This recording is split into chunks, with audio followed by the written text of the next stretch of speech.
The morning mist clung to the West Virginia mountains like a familiar embrace, as Eleanor Morgan Ellie, to the few who knew her well, stepped onto her cabin's weathered porch. At 42, she moved with the sure-footed confidence of someone who had walked mountain paths for years, though the dark circles under her eyes betrayed nights spent staring at bills spread across the kitchen table. Steam rose from her coffee mug, warming her face against the early autumn chill, as Shadow, her 10-year-old German shepherd, stretched beside her, his dark coat glistening with dew. 3 years had passed since Robert's death, but the weight of his absence still pressed against her chest each morning. The official report called it an accident, a hiking mishap on treacherous terrain, but something in the investigator's eyes had always bothered her, a flicker of something unspoken. The memory of it still gnawed at her during quiet moments when Jake was asleep, and the mountain's silence became too heavy. Inside, pots clanged against the sink. Jake was up early again, trying to make breakfast without waking her. At 12, her son carried a seriousness beyond his years. The move to these mountains had been hard on him, leaving friends behind, starting a new school where he was the new kid with no dad. She watched through the window as he meticulously measured pancake mix, his face set in concentration so much like Robert's, it made her breath catch. Ellie sipped her coffee, scanning the tree line for the 100th time. The sensation of being watched had grown stronger in recent weeks. She'd dismissed it initially as paranoia, the natural wariness that comes from living alone with a child in remote woodland. But something felt different lately, little things out of place in the cabin. A window she was certain she'd locked found unlatched. Footprints in the soft earth near the generator shed that neither she nor Jake had made. Shadow's ears perked suddenly, his body tensing beside her. The dog's instincts had saved her life more than once during her firefighting days. When Shadow sensed danger, Ellie had learned to pay attention. The cabin door creaked open behind her, and Jake stepped onto the porch, spatula still in hand. His dark hair stuck up in places, desperately needing a trim. The pancake batter had left a smudge on his Star Wars t-shirt. He'd grown 2 inches over the summer pants, already too short at the ankles. Another expense she'd have to figure out. Jake announced breakfast was ready, eyes brightening when she ruffled his hair. For a moment, he was just a normal 12-year-old, not the quiet, watchful child who had barely spoken for months after the funeral. The pancakes would be lumpy and slightly undercooked in the middle, they always were, but she'd eat every bite and praise his improving technique. Inside, she spotted the worn leather notebook tucked half beneath his school backpack. Jake had found it wedged behind a loose board in the cabin's mudroom last week, a relic from previous owners, perhaps. She'd only glimpsed a few pages, weather observations, terrain notes, and something called Project Clearwater scrawled repeatedly in the margins. Just another mountain mystery, she'd thought, though Jake had become oddly fixated on it, carrying it everywhere. After breakfast, Ellie laid out their plans for the day trail, maintenance volunteer work she'd signed up for months ago, part of her efforts to integrate into the community. Jake groaned theatrically, but his eyes betrayed excitement. Their mother-son days in the forest had become sacred time moments, when the weight of everything they'd lost seemed to lift briefly from their shoulders. The mountain trails needed clearing after recent storms had scattered branches and debris across hiking paths. As a volunteer trail maintainer, Ellie found purpose in the physical labor, in knowing her work made these wild places accessible to others. The Park Service appreciated her background as both firefighter and EMT, someone who could handle emergencies in remote locations if hikers got into trouble. They packed simple gear, work gloves, loppers, Jake's pocket knife, a recent birthday gift that had prompted lengthy discussions about responsibility, water bottles and sandwiches wrapped in wax paper. Shadow circled their legs excitedly as they prepared sensing adventure ahead. The woodland trail began where their property met the state forest, marked by a weathered wooden sign.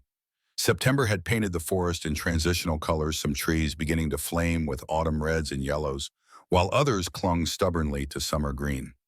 The earth smelled rich with decomposition and renewal, a scent Ellie had come to associate with possibility.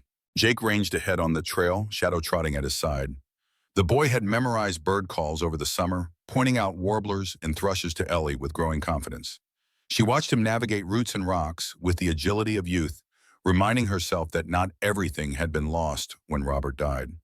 Jake carried his father's curiosity about the natural world, his methodical approach to problems. They worked steadily through the morning, clearing fallen branches, noting areas where water runoff had damaged trail edges. Ellie demonstrated how to create proper drainage channels, Jake absorbing the lesson with intensity. His questions grew increasingly technical. Robert's influence again. Her late husband had taught their son to understand systems, to see how each part connected to the whole. By midday, they'd cleared nearly half a mile of trail. Ellie called for a lunch break beside a small stream where flat rocks provided natural seating.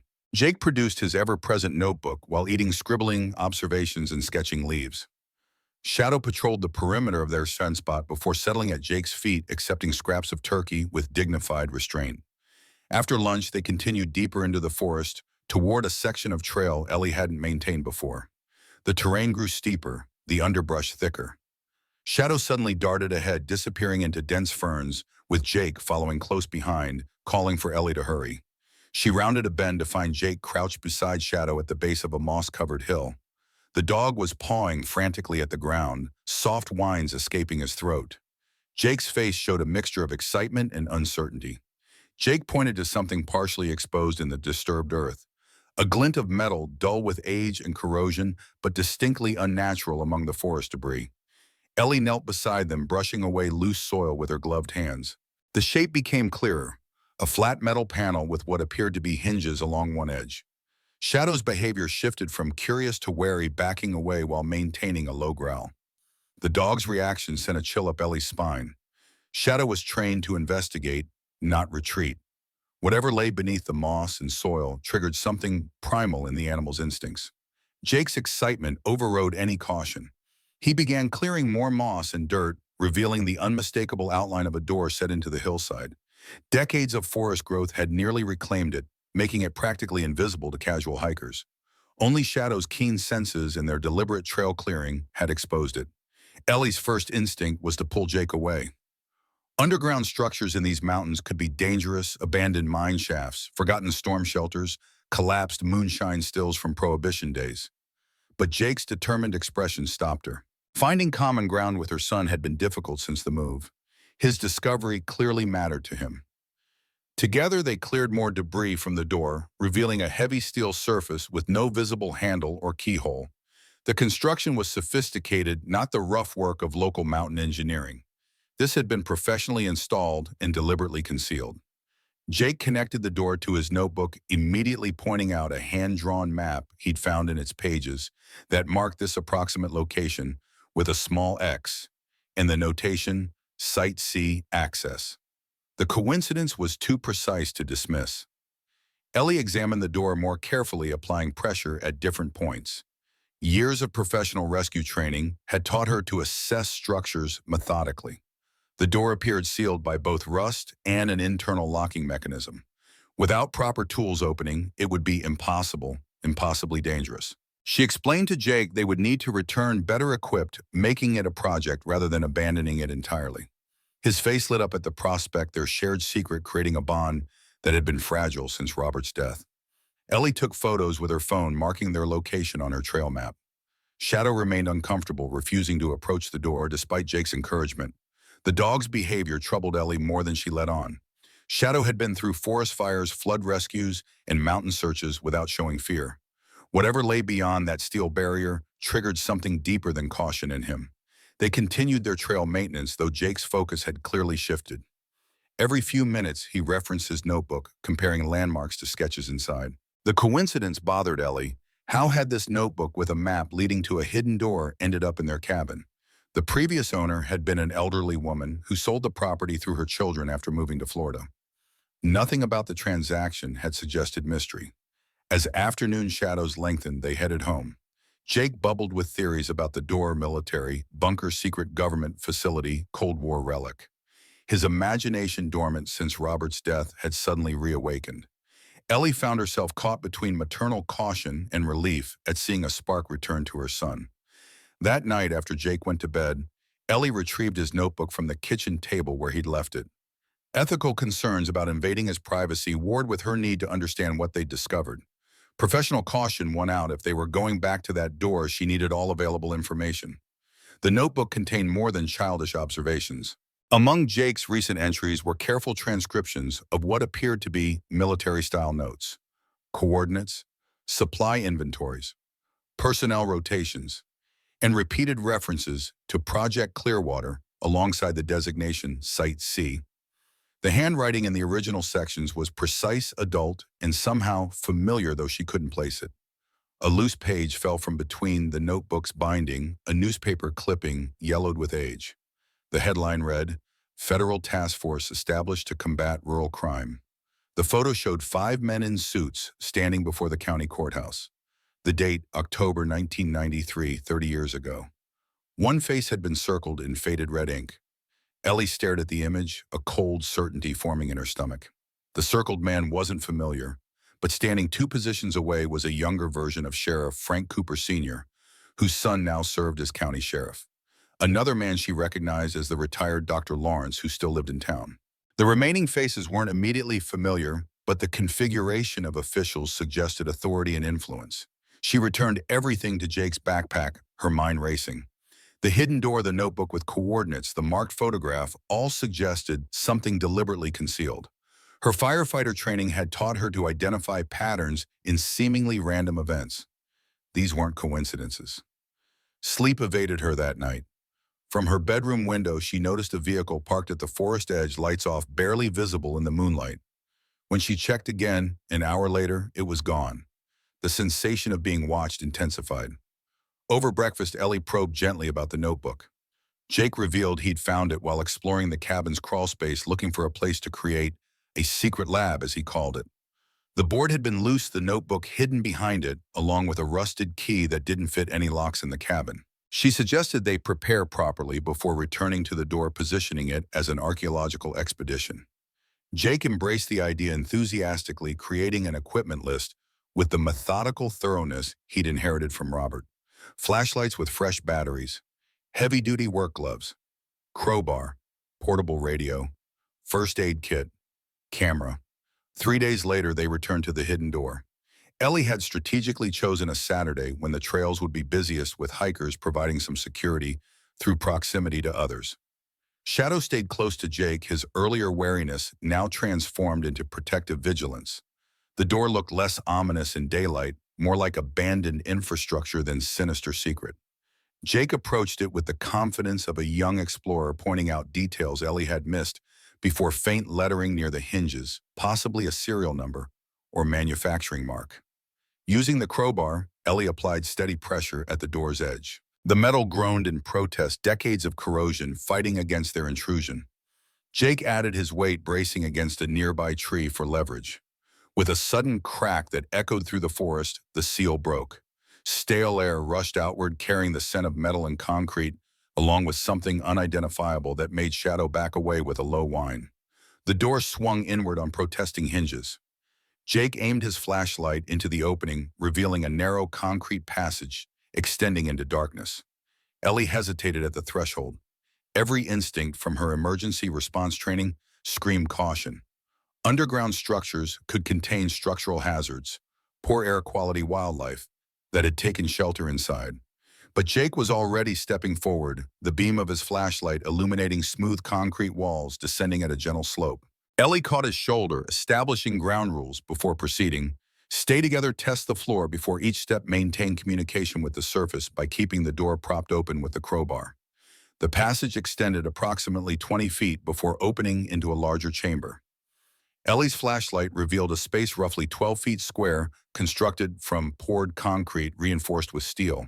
The room was furnished like an office, frozen in time metal desk against the far wall, filing cabinets lining another, and most surprising, banks of electronic equipment that appeared sophisticated despite decades of abandonment. Jake gravitated immediately toward the equipment, his interest in computers and technology drawing him to the mysterious devices. Ellie approached more cautiously, scanning for structural hazards or signs of animal inhabitants. The facility appeared remarkably preserved, protected from weather, and largely untouched by time beyond a layer of dust. The desk surface held scattered papers and manila folders, their contents faded but still legible. Most bore official-looking letterheads and what appeared to be surveillance reports. Phrases like "subject observed at location" and "routine patterns established" jumped out from the pages. Ellie felt a growing unease as she realized these were observation notes on individuals, though the subjects' names had been redacted with black marker. Jake called her attention to the electronic equipment, pointing out power indicators that still glowed faintly. Some system remained operational, despite decades of abandonment. The sophisticated technology seemed out of place in this remote mountain location, suggesting resources and authority beyond local capabilities. Ellie picked up a folder that had been placed more deliberately than the scattered papers. Inside, she found a photograph that made her breath catch. 5 men in dark suits stood in front of the county courthouse, their faces serious and official. The image matched the newspaper clipping she'd found in Jake's notebook, but this version was clearer printed on higher quality paper. The same face had been circled in red ink. She recognized 3 men immediately: Frank Cooper Sr., who had been sheriff before his son took over; Dr. Lawrence, who had run the town's medical clinic until his retirement 5 years ago; and William Taylor, who had served as mayor during the 1990s. The circled face belonged to a man that identified in a handwritten note as Agent Wilson Fed Oversight. The 5th man was labeled County Coroner Evans. Jake had discovered a filing cabinet drawer containing maps of the surrounding area, marked with strange symbols and notations. One map showed their cabin marked with a small red X and what appeared to be observation points noted in the surrounding forest. The violation implicit in those markings sent a chill through Ellie. Someone had been watching their property, documenting movements, treating their home as a subject for surveillance.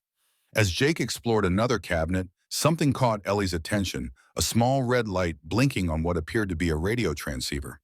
The equipment wasn't just preserved, some of it was active. Before she could investigate further, the radio unit suddenly crackled to life. A burst of static filled the chamber, followed by a voice so clear it seemed impossible, coming from decades-old equipment. "Unit 7, this is base. Report status." The voice was male, middle-aged, with the clipped efficiency of someone accustomed to authority. Jake froze beside the filing cabinet, eyes wide with a mixture of excitement and fear. Ellie gestured for silence, her heart pounding as they waited to see if the transmission would continue. After a long moment, the radio fell silent. Ellie grabbed Jake's arm, suddenly certain they were in danger. The message was clear: whatever operation this facility had been built to support, it wasn't as dormant as the dusty surfaces suggested. Someone was still monitoring, still expecting reports from Unit 7. Shadow's anxious whining reached them from the entrance, his silhouette visible against the daylight filtering through the open door. The dog had refused to enter the bunker, his instincts keeping him at the threshold like a sentinel. Ellie made a quick decision, gathering the folder with the photograph and as many documents as she could quickly collect. Jake protested leaving so soon, but something in her expression silenced his objections. The active radio, the surveillance maps of their property, the official nature of the documentation all suggested they'd stumbled into something far more dangerous than an abandoned historical site. They exited the bunker rapidly, Ellie securing the door as best she could to make their disturbance less obvious. Shadow pressed against Jake's leg protectively as they made their way back to the main trail. Ellie's mind raced, trying to make sense of what they'd discovered. Government surveillance equipment hidden in a remote mountain bunker, documents showing their property under observation, and most disturbing, communications still active after what appeared to be decades of abandonment. The walk home felt exposed, every rustling branch and bird call suddenly suspect. Ellie caught herself scanning the forest repeatedly, looking for signs of observation or pursuit. Jake seemed less concerned, already theorizing about the bunker's purpose, his imagination filling gaps with scenarios from spy movies and video games. As they approached their cabin, Ellie noticed subtle differences immediately. The front door stood exactly as they'd left it, locked and secure. The windows remained intact, curtains undisturbed. But something was wrong. Shadow sensed it too, his posture shifting from tired hiker to alert guardian, a low growl building in his throat. Ellie told Jake to wait with Shadow while she checked the perimeter. Years of emergency response training had honed her observational skills beyond normal awareness. The dirt beneath the kitchen window showed fresh impressions someone had stood there recently. The back door's frame bore microscopic wood splinters where a tool had been inserted to bypass the lock. Whoever had entered had been professional, careful not to leave obvious signs. Inside, the disturbance was equally subtle. Cushions sat at slightly different angles. Books on shelves had been removed and returned with spines not quite aligned. The kitchen drawers were organized differently, not dramatically, but noticeable to someone who opened them daily. Most concerning, Jake's computer, showed signs of having been accessed. The chair position changed from where he always left it. When Jake joined her inside, his eyes widened at her explanation of the intrusion. This wasn't random vandalism or opportunistic theft. Nothing valuable was missing. Not her grandmother's silver, not the emergency cash she kept in a coffee tin, not the expensive camera equipment Robert had left behind. This had been a search for information. As evening approached, Ellie made a decision that went against her independent nature. They needed to report both the bunker discovery and the break-in. Sheriff Cooper Jr. might dismiss her concerns, but establishing an official record felt necessary. She placed the call from their landline, explaining the situation in measured terms without mentioning the documents they'd taken or the active radio transmission. The sheriff's response was predictably dismissive. The bunker was likely an old civil defense structure, he explained with patronizing patience. Such facilities had been built throughout Appalachia during the Cold War. As for the break-in, he suggested she was being paranoid. Perhaps Jake had moved things around, or Shadow had knocked items over while they were out. Nevertheless, he agreed to send a deputy the following morning, his tone making it clear he considered it a waste of resources. That night, Ellie established new security protocols. Jake would sleep in her room rather than his loft bedroom. Shadow would remain inside rather than taking his usual post on the porch. Doors and windows received additional temporary locks, chair backs wedged under doorknobs, wooden dowels in window tracks. Sleep came fitfully for Ellie. Around 2 in the morning, Shadow's alert posture drew her to the window. A vehicle sat idling at the forest edge, headlights off, only visible by moonlight reflecting off its windshield. As she watched it back slowly down the access road, disappearing among the trees. No coincidence, no misidentification. They were under surveillance. The deputy arrived mid-morning, a young man named Collins, who had graduated from the Regional Police Academy just months earlier. He listened to Ellie's account with barely concealed skepticism, taking minimal notes and showing little interest in examining the subtle evidence of intrusion. His cursory inspection complete, he promised to keep an eye out, while on patrol, a phrase so non-committal it bordered on insulting. After he left, Jake retrieved his notebook, comparing his original findings with the new documents they'd recovered. The connections were becoming clearer.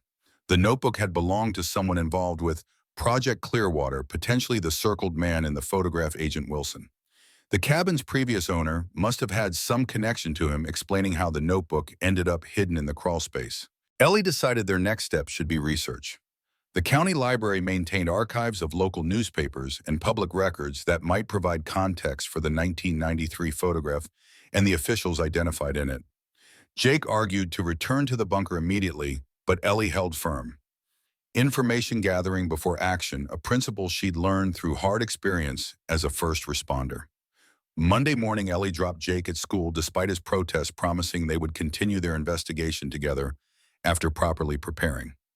At the county library, she introduced herself to Martha Sullivan, the head librarian who had held the position for over 15 years. Martha's efficiency and discretion were legendary in the small community, making her the perfect ally for sensitive research. Ellie explained she was researching local history for a homeschool project with Jake, focusing specifically on law enforcement initiatives from the early 1990s. Martha seemed momentarily hesitant before leading Ellie to the local history section, a collection of bound newspapers, high school yearbooks, and photograph albums documenting the town's evolution. Together, they searched through materials from 1993, finding several references to a federal task force on rural crime prevention that had operated in the area briefly. The newspaper accounts were vague about specific activities, describing community outreach and coordination with local officials, rather than operational details. In a bound volume of the County Herald from October 1993, they found a larger version of the photograph from the bunker. The caption identified all 5 men, including Special Agent Robert Wilson representing the Federal Task Force on Rural Crime Prevention. Martha's expression changed subtly upon seeing the image, a flicker of recognition, quickly masked. When pressed, Martha admitted remembering Agent Wilson, a quiet, serious man who had spent several months in their community supposedly coordinating anti-drug initiatives. He had kept to himself, staying at the local inn until completing his assignment. What Martha didn't say, but her expression suggested, was that the memory carried complications she wasn't eager to discuss. Ellie continued her research, finding additional references to the task force and federal grants that had funded expanded surveillance capabilities for rural law enforcement during that period. The more she uncovered, the more legitimate the operation appeared, which only deepened her confusion about the hidden bunker and its sophisticated equipment. As their session concluded, Martha touched Ellie's arm gently, her voice lowered, though no other patrons were nearby. The librarian's warning was oblique but unmistakable. A young reporter from Charleston had come through 5 years ago asking similar questions about federal operations in the 1990s. He had been particularly interested in families who had relocated suddenly during that period. A week after his final visit to the library, his car had gone off Highway 9 in broad daylight. State police ruled he fell asleep at the wheel. The implication hung between them like an unspoken threat. Martha didn't elaborate, but her message was clear. Ellie's research was following a path that had proven dangerous for at least one other person. The librarian provided a manila envelope containing photocopies of everything they'd found, plus additional materials she thought might be relevant to Ellie's project.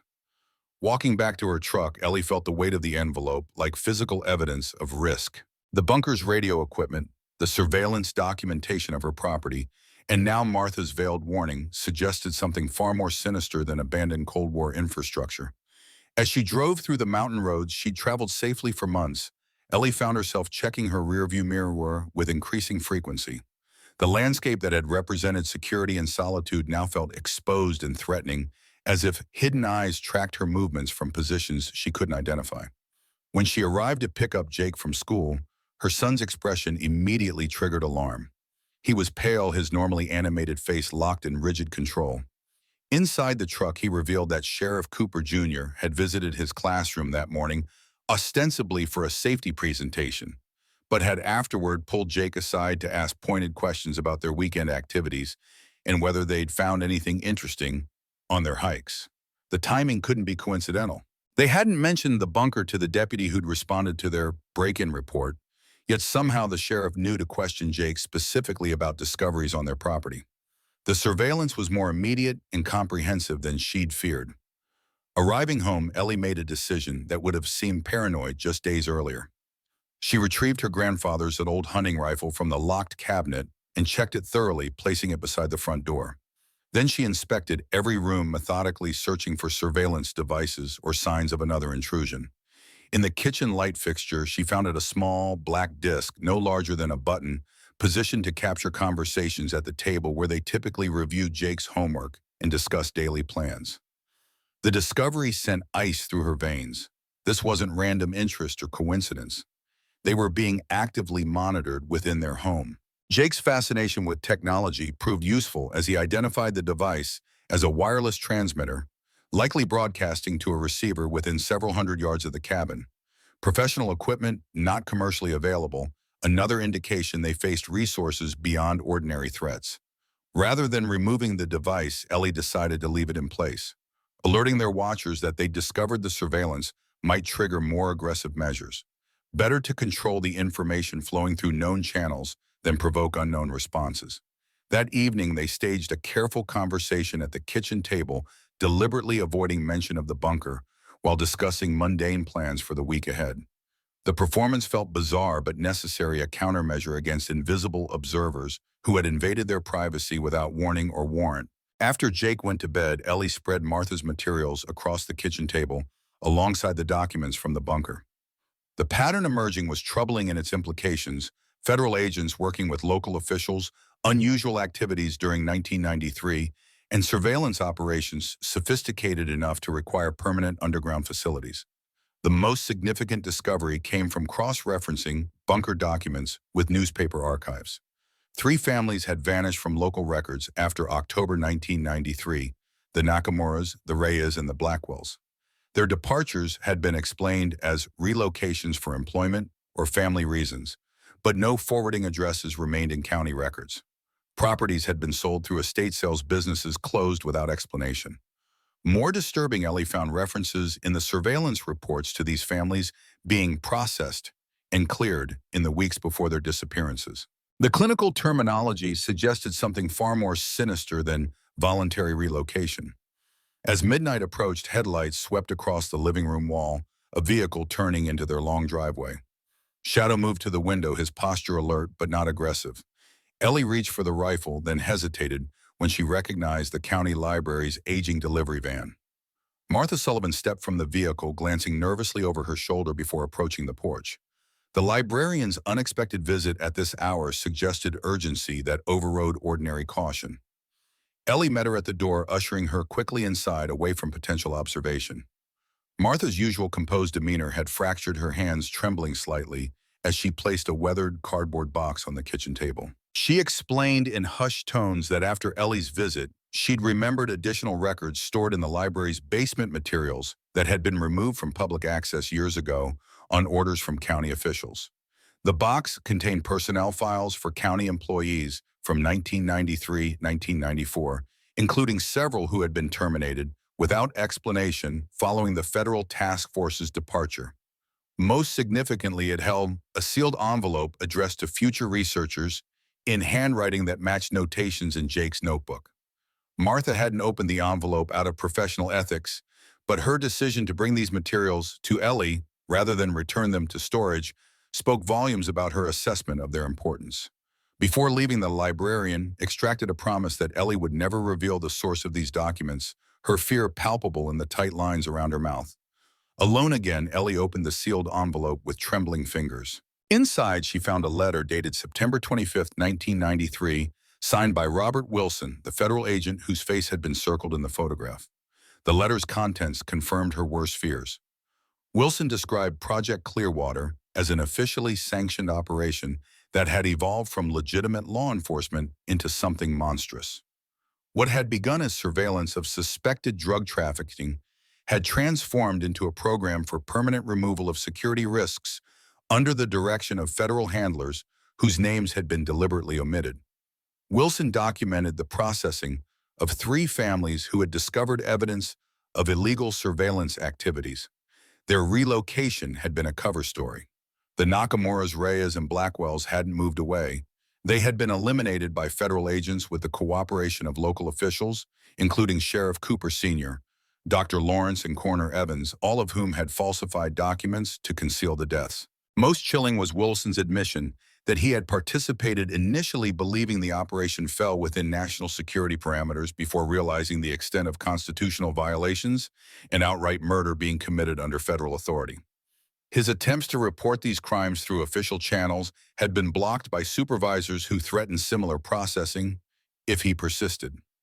The letter concluded with Wilson's belief that he would not survive his attempt to expose the program, and indeed Martha's research materials included a brief newspaper item noting Robert Wilson's suicide in October 1993, just weeks after the photographed meeting.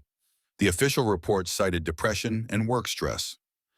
Ellie sat motionless at the table, the implications of Wilson's letter expanding through her consciousness like ice fracturing.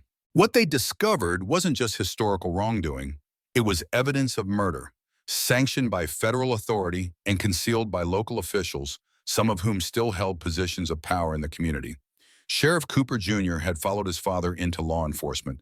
Dr. Lawrence still lived in town, though retired. The current coroner had trained under Evans.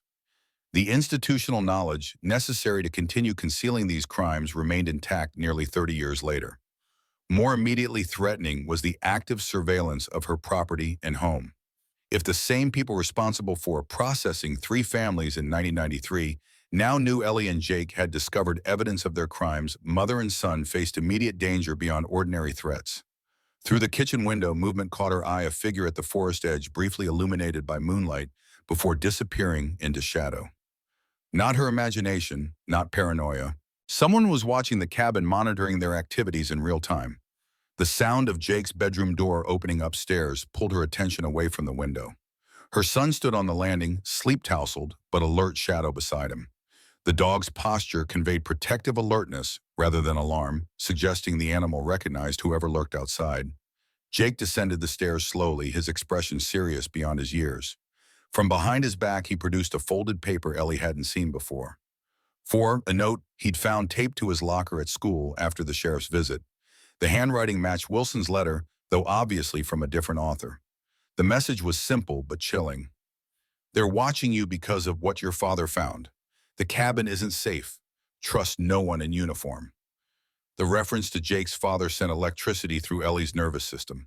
Robert Morgan's death 3 years ago had been ruled an accident, a fall, while hiking familiar terrain that no experienced outdoorsman should have found challenging. She'd questioned the circumstances privately, but lacked evidence to support her doubts. Now connections crystallized with terrible clarity. Robert's environmental consulting work had brought them to this region initially. His sudden decision to purchase the remote cabin had seemed impulsive at the time, and a desire to raise Jake away from urban pressures. What if he had discovered evidence of Project Clearwater during his environmental surveys? What if his death had been another processing disguised as accident? The radio in the bunker crackled again in memory. Unit 7 report status. Someone was still monitoring, still expecting reports, still potentially eliminating threats to their operation. The surveillance of Ellie's cabins at break-in, sheriff's questioning of Jake all indicated active response to perceived security risks. The same response that had preceded the disappearance of 3 families in 1993. Jake's face showed a terrible understanding beyond his 12 years. He'd made the same connections, drawn the same conclusions. His father's death, their cabin purchase, the hidden notebook, surveillance, all pieces of a pattern that threatened their safety in immediate physical ways. Outside branches cracked under deliberate footsteps approaching the cabin. Shadow's posture shifted, hackles rising as he positioned himself between Jake and the front door. The dog's reaction wasn't aggression toward a stranger, but recognition of someone familiar, now perceived as threat. Through the window, Ellie glimpsed a figure approaching slowly across the yard, moonlight revealing the distinctive uniform of the county sheriff's department. Not Cooper himself, but Deputy Collins, returning well outside normal patrol, hours without vehicle or radio announcement. His hand rested casually on his service weapon as he mounted the porch steps, expression hidden in shadow. The casual confidence in his movement suggested he expected no resistance, no complications. Just another routine task in service to whatever Project Clearwater had evolved into over 3 decades of operation. Ellie pulled Jake away from the window, mind racing through limited options. Running meant exposure on open ground. Staying meant confrontation with unknown odds. The deputy's arrival without backup suggested confidence rather than caution. He wasn't expecting resistance from a single mother and child. That assumption might provide their only advantage. Robert had taught Ellie more than love for these mountains. Her late husband's military background had included tactical training he'd shared during their marriage lessons she'd absorbed without understanding their potential importance. As Collins knocked at the door, voice calling out with professional courtesy that masked his midnight arrival, Ellie made her decision. They would not become the next family processed by whatever remnants of Project Clearwater still operated in these mountains. Whatever her husband had discovered, whatever Agent Wilson had tried to expose, whatever truth lay hidden in that bunker, it would not remain buried at the cost of her son's life. The deputy knocked again, harder this time, authority replacing courtesy. Shadow growled low in his throat, a sound Ellie had heard only once before when a wildfire had trapped them on a ridge during a training exercise. The sound of ultimate warning before action. Ellie positioned Jake behind her, away from direct line of sight from windows or doorways. The weight of understanding passed between them without words. Trust, determination, and the fierce protectiveness that had defined their relationship since Robert's death. As Collins tried the doorknob, finding it locked, Ellie tightened her grip on the hunting rifle. The deputy would enter, expecting compliance based on authority. What he would find instead was a mother prepared to protect her child against threats, both official and hidden, regardless of the uniform they wore or the authority they claimed. The door hinges creaked as pressure applied from outside tested their strength. Shadows growled, deepened muscles tensing in preparation. Ellie raised the rifle to ready position, her firefighter's training providing steadiness under pressure. The true nature of Project Clearwater, the fate of the vanished families, the connection to Robert's death, all remain questions without complete answers. But one certainty crystallized in Ellie's mind.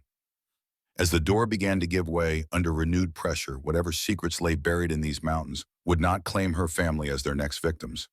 The door exploded inward with splintering force, Shadow lunging forward as Deputy Collins stumbled through the threshold. The deputy's hand moved toward his weapon but froze midway when confronted with Ellie's steady aim. Their standoff lasted only seconds before recognition shifted his expression from professional authority to something more complicated. Collins raised his hands slowly, palms forward. In the cold silence, his unexpected words shattered Ellie's assumptions. "Mrs. Morgan, I'm not here to hurt you. I knew your husband. He saved my life." Shadow maintained his defensive stance, but didn't attack his canine instincts, detecting something Ellie's adrenaline-flooded brain couldn't process immediately. The deputy's eyes reflected genuine fear not of her weapon, but of something outside beyond the broken doorframe. Colin's revelation about Robert struck Ellie like physical impact. Before she could respond, headlights swept across the windows, multiple vehicles approaching along their access road. The deputy's expression confirmed her worst fears. They weren't alone, and whoever followed him wasn't coming to help. Collins moved with urgent precision, securing the damaged door as best he could while Ellie maintained her defensive position. He'd come to warn them, not threaten, a distinction that meant little now that others approached. His whispered explanation tumbled out between actions. Robert Morgan had discovered environmental testing reports showing radiation anomalies in local watersheds. Documents linked to Project Clearwater. Collins had been a rookie park ranger, then assigned to escort the environmental consultant. They'd found more than contaminated soil samples. Jake emerged from his position behind the kitchen doorway, Shadow moving to his side instinctively. The boy's face showed the calculating focus that reminded Ellie painfully of Robert, absorbing information, assessing threats, formulating plans. At 12, he shouldn't have needed these skills, yet here they were. Collins outlined their limited options with brutal efficiency. Sheriff Cooper would arrive with at least 2 deputies. Standard procedure would separate mother from son for questioning, a tactic that had preceded the disappearances of 3 families 30 years earlier. Once separated, neither would likely be seen again. The cabin's remote location, once a sanctuary, now represented a tactical disadvantage. No neighbors to witness unusual activities. No passing traffic to interrupt official actions. Perfect isolation for another family to be processed under color of authority. Ellie made her decision in the compressed seconds between understanding and action. They wouldn't separate her from Jake. They wouldn't disappear like the others. Whatever Robert had discovered, whatever Agent Wilson had documented, would not remain buried along with her family. Collins guided them through the back door as vehicle engines rumbled to a stop at the front of the cabin. Shadow moved silently ahead, his dark coat invisible in the night forest. Jake followed, carrying only his backpack containing the notebook and documents they'd collected, physical evidence of crimes spanning 3 decades. Ellie hesitated at the threshold, years of responsible citizenship warring against mounting evidence of institutional corruption. Running from law enforcement contradicted everything she'd taught Jake about trust and authority. Yet the documented fate of the Nakamura, Reyes, and Blackwell families left no alternative. Official badges had provided cover for their executions. They would not serve the same purpose again. The forest enveloped them in protective darkness, Collins leading them along game trails invisible to untrained eyes. His knowledge of the terrain suggested preparations made long before tonight's crisis, contingency planning for exactly this scenario. Behind them, shouts and flashlight beams cut through the trees as the sheriff's team discovered their absence. Radio crackle carried across the stillness, coordinates being relayed to additional units. The search pattern expanded with practiced efficiency, suggesting this wasn't the first time such a pursuit had been organized. Collins pushed them to move faster, staying off established paths where searchers would concentrate efforts. The deputy's familiarity with both police procedures and escape routes painted a complicated picture of a man living within a corrupt system while preparing to oppose it. Jake stumbled over exposed roots, exhaustion and fear, finally overcoming adolescent resilience. Ellie lifted him, despite his protest, her firefighter's strength carrying them forward when his legs faltered. Shadow ranged ahead, occasionally returning to check their progress, his training as a search and rescue companion repurposed for evasion. As dawn approached, Collins directed them toward a structure barely visible through the trees, an abandoned hunting cabin tucked into a rocky outcropping. Unlike the polished tourist cabins that dotted more accessible areas, this weathered shelter predated modern building codes and appeared on no rental registries or tax records. Inside, Collins revealed supplies cached for emergency use: water, non-perishable food, basic medical equipment. The preparations suggested long-term planning rather than spontaneous assistance. The deputy had been waiting for something to trigger this exact scenario. While Jake collapsed into exhausted sleep, Shadow maintaining protective watch beside him, Collins explained his connection to Robert Morgan and the events that had led to their current crisis. He'd been present 3 years ago when Robert had discovered unusual equipment during routine environmental sampling. Surveillance devices installed under federal authority but operating decades beyond their authorized mission. Robert had documented everything, gathering evidence for federal oversight committees, believing naively that exposing illegal operations would trigger official investigation. Instead, his activities had been detected through the very surveillance network he was documenting. His hiking accident had been neither accidental nor unpredictable. Collins had received similar threats when he questioned the investigation's findings.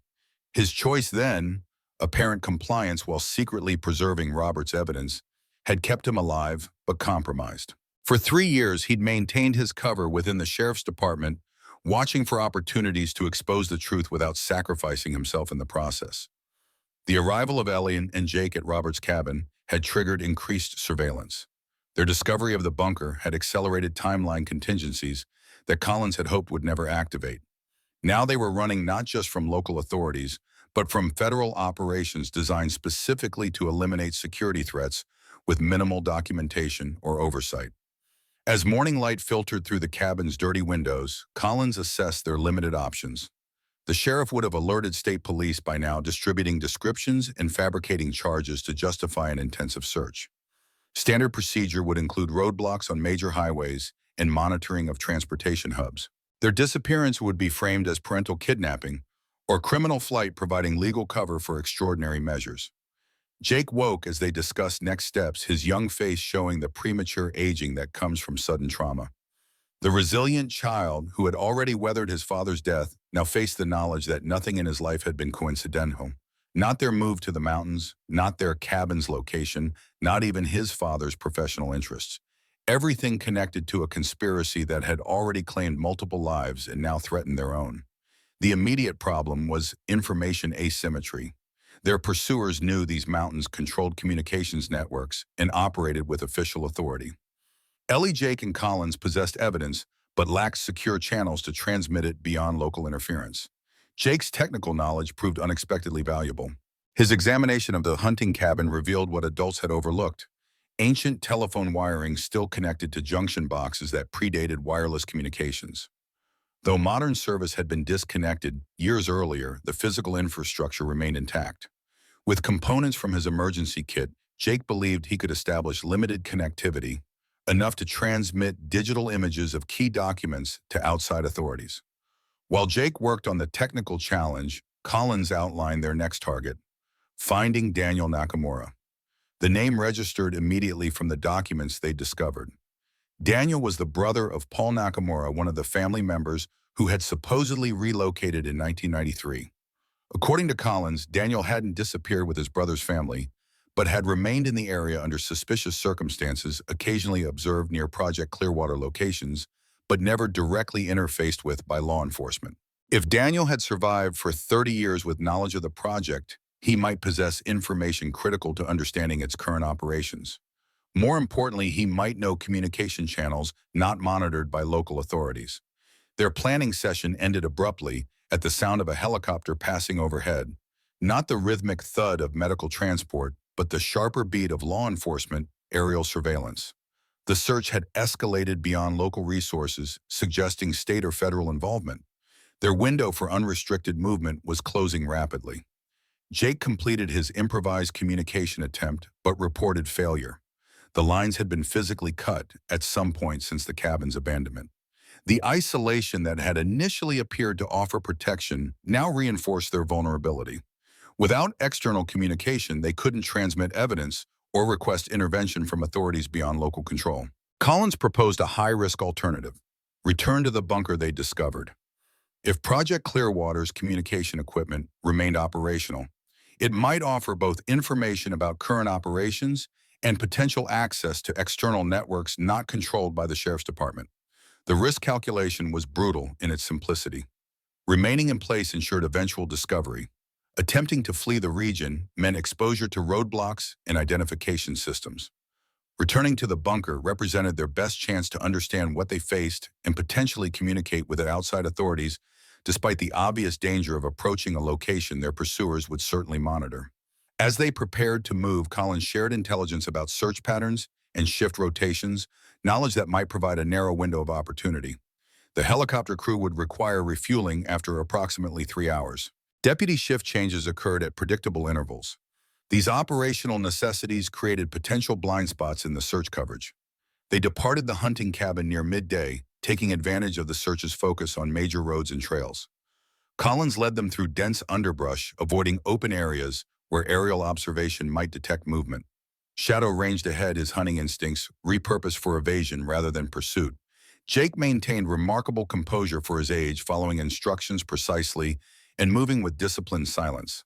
The boy who had struggled with his father's death now channeled that unresolved grief into focused determination. Ellie recognized Robert's influence in her son's methodical response to crisis, assessing, planning, executing without emotional distraction.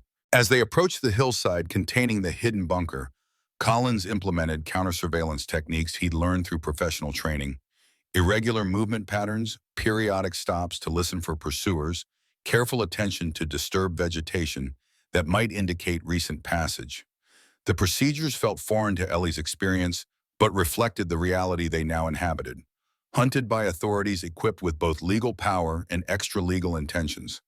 The bunker's entrance remained as they had left it, partially concealed by natural growth, but accessible to those who knew its location. Collins examined the surroundings for signs of recent activity before approaching the door directly. No fresh footprints marked the earth, no broken branches suggested hurried entry. Either their pursuers hadn't identified this specific location, or they monitored it remotely without physical presence. Inside, the concrete chamber remained unchanged. Electronic equipment, humming with minimal power filing cabinets, partially open as they had left them. Collins moved immediately to the radio equipment, examining connections and power indicators with professional familiarity. His assessment confirmed what they had suspected. The system remained operational and connected to a broader network, though its exact parameters weren't immediately obvious. Jake gravitated toward the surveillance equipment, his technical curiosity temporarily overriding his function. His examination revealed sophisticated technology that seemed incongruous with the bunker's apparent age, components that appeared to have been upgraded periodically despite the facility's abandoned appearance. While Collins attempted to understand the communication system and Jake explored the surveillance equipment, Ellie returned to the filing cabinets, searching for additional documentation about Daniel Nakamura. If he had remained in the area after his brother's family disappeared, official records might indicate his location or movements. The personnel files contained unexpected information. Daniel Nakamura had been employed by the Forest Service until 1993, when he was abruptly terminated without explanation. Subsequent documents indicated periodic surveillance of his movements for years afterward, though the reports became increasingly sporadic after 2000. The last entry, dated just 6 months earlier, noted his residence at a remote property outside normal patrol routes, with the concerning addition: terminal condition confirmed. Monitoring reduced to weekly status checks. Ellie shared this information with Collins, whose expression confirmed the implications. Daniel Nakamura was dying, his declining health apparently deemed sufficient security containment to reduce active surveillance. This potentially explained why he had survived 3 decades with knowledge that had proven fatal to others. Perhaps his silence had been secured through threats to remaining family members, or perhaps he possessed leverage that made his elimination too risky. Their planning session ended abruptly as the radio equipment activated unexpectedly. A burst of static, followed by a coded transmission that Collins recognized immediately from his work with the Sheriff's Department. He translated with growing alarm. All units were being redirected to Sector 7 coordinates matching their current location. Someone had detected their presence at the bunker. The transmission confirmed their worst fears about surveillance capabilities. Despite careful approach and no visible monitoring devices, their presence had triggered some alert system integrated into the bunker itself. Their discovery wasn't coincidental. The facility had been designed to detect and report unauthorized access. Collins urged immediate evacuation, but Jake's attention remained fixed on the surveillance equipment he'd been examining. His urgent gestures drew them to a monitor displaying thermal imaging of the surrounding forest, multiple heat signatures converging on their location from different directions. The search teams had established a perimeter and were methodically tightening it around the bunker entrance. Escape through the main door would lead directly into their pursuers' approach vectors. Collins searched the chamber frantically for alternative exits, focusing on ventilation systems or maintenance access that might provide escape routes. His examination revealed a small access panel near the floor partially concealed behind filing cabinets, likely an emergency exit or maintenance tunnel connecting to other facilities. The panel resisted initial attempts to open it, decades of disuse having sealed connections and corroded hinges. While Collins worked to create an escape route, Ellie gathered critical documents they'd discovered, focusing on evidence that connected current officials to historical crimes. Jake downloaded digital information from accessible systems using techniques he'd developed through his interest in computer security, skills Ellie had previously considered merely recreational, now proving crucial to their survival. Shadow's low growl warned of approaching danger seconds before they heard movement outside the main entrance. Collins finally breached the access panel, revealing a narrow tunnel barely large enough for an adult to navigate while crawling. The confined space triggered Ellie's professional concern about structural integrity and air quality, but immediate threats outweighed potential hazards. Jake entered first, Shadow following with reluctant compliance.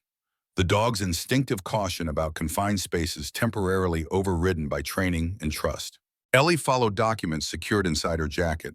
Collins came last, pulling the access panel closed behind them and using his pocket knife to jam the locking mechanism, a temporary barrier that might buy critical minutes. The tunnel extended horizontally for approximately 50 feet before angling upward. Decades of neglect had left sections partially collapsed, requiring careful navigation around fallen concrete and exposed rebar. The confined space amplified every sound, their breathing movement against the tunnel walls, distant voices from the chamber they'd evacuated. They emerged through a concealed exit camouflaged among rock formations several hundred yards from the main bunker entrance. The exit's design suggested intentional emergency planning, positioned to provide evacuation options while remaining invisible to casual observation. Collins oriented them immediately, identifying their position relative to known search patterns and proposing a route toward Daniel Nakamura's last known location. As they moved away from the bunker site, helicopter sounds returned, rhythmic beats cutting through forest canopy as aerial search resumed. Collins estimated they had perhaps 30 minutes before their escape would be discovered and pursuit redirected. Their immediate objective was maximum distance in minimum time, sacrificing stealth for speed while remaining under tree cover to avoid aerial detection. The mountain terrain that had previously represented Ellie's sanctuary now presented tactical challenges. Steep inclines that slowed progress, exposed ridgelines that required careful navigation to avoid skyline silhouettes visible from distance, stream crossings that left trackable evidence for trained pursuers.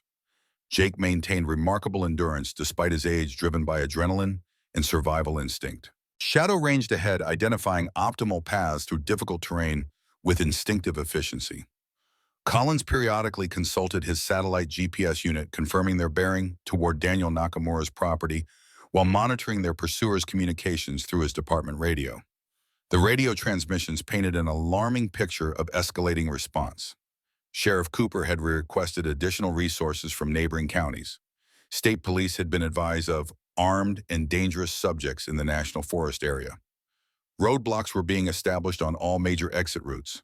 The fictional narrative transforming a mother and son into dangerous fugitives was being constructed in real time through official channels. By late afternoon, fatigue began affecting their progress. Jake stumbled more frequently, exhaustion undermining even youthful resilience. Shadow showed signs of paw damage from rough terrain. Collins maintained better condition through professional training, but acknowledged they couldn't continue at their current pace indefinitely. The densely forested valley they traversed suddenly opened onto a small clearing containing a modest cabin, weathered wooden construction with a metal roof, solar panels visible on the southern exposure, a small greenhouse attached to the eastern wall. No vehicles were visible, no power lines connected to external grids, no satellite dishes suggested communication capabilities. Collins signaled for caution as they approached, unsure of the occupants' awareness or potential reaction to unexpected visitors. Shadow moved ahead, scenting the air with professional focus before returning with relaxed body language. No indication of immediate threat detected. The cabin door opened before they reached it, revealing an elderly Asian man supporting himself with a carved wooden cane. Despite apparent physical frailty, his posture suggested alertness, and his gaze conveyed immediate assessment of their condition and numbers. Daniel Nakamura had been expecting someone, though perhaps not this specific group. Inside the cabin, Nakamura moved with the deliberate pace of someone conserving limited energy. Cancer had reduced his physical capabilities, but left his mental acuity intact. He recognized Collins immediately, not from personal interaction, but from surveillance photographs he'd acquired through methods he declined to specify. His knowledge of their situation suggested information sources beyond normal civilian access. Nakamura confirmed their suspicions about Project Clearwater's evolution from legitimate federal operation to extra-legal assassination program. His brother Paul had discovered financial discrepancies in Forest Service contracts awarded to private security firms, transfers that concealed funding for surveillance equipment deployed throughout the region. Paul's inquiries had triggered response protocols designed to eliminate security risks, resulting in the murder of his family disguised as voluntary relocation. Daniel's survival had been negotiated through terrible compromise.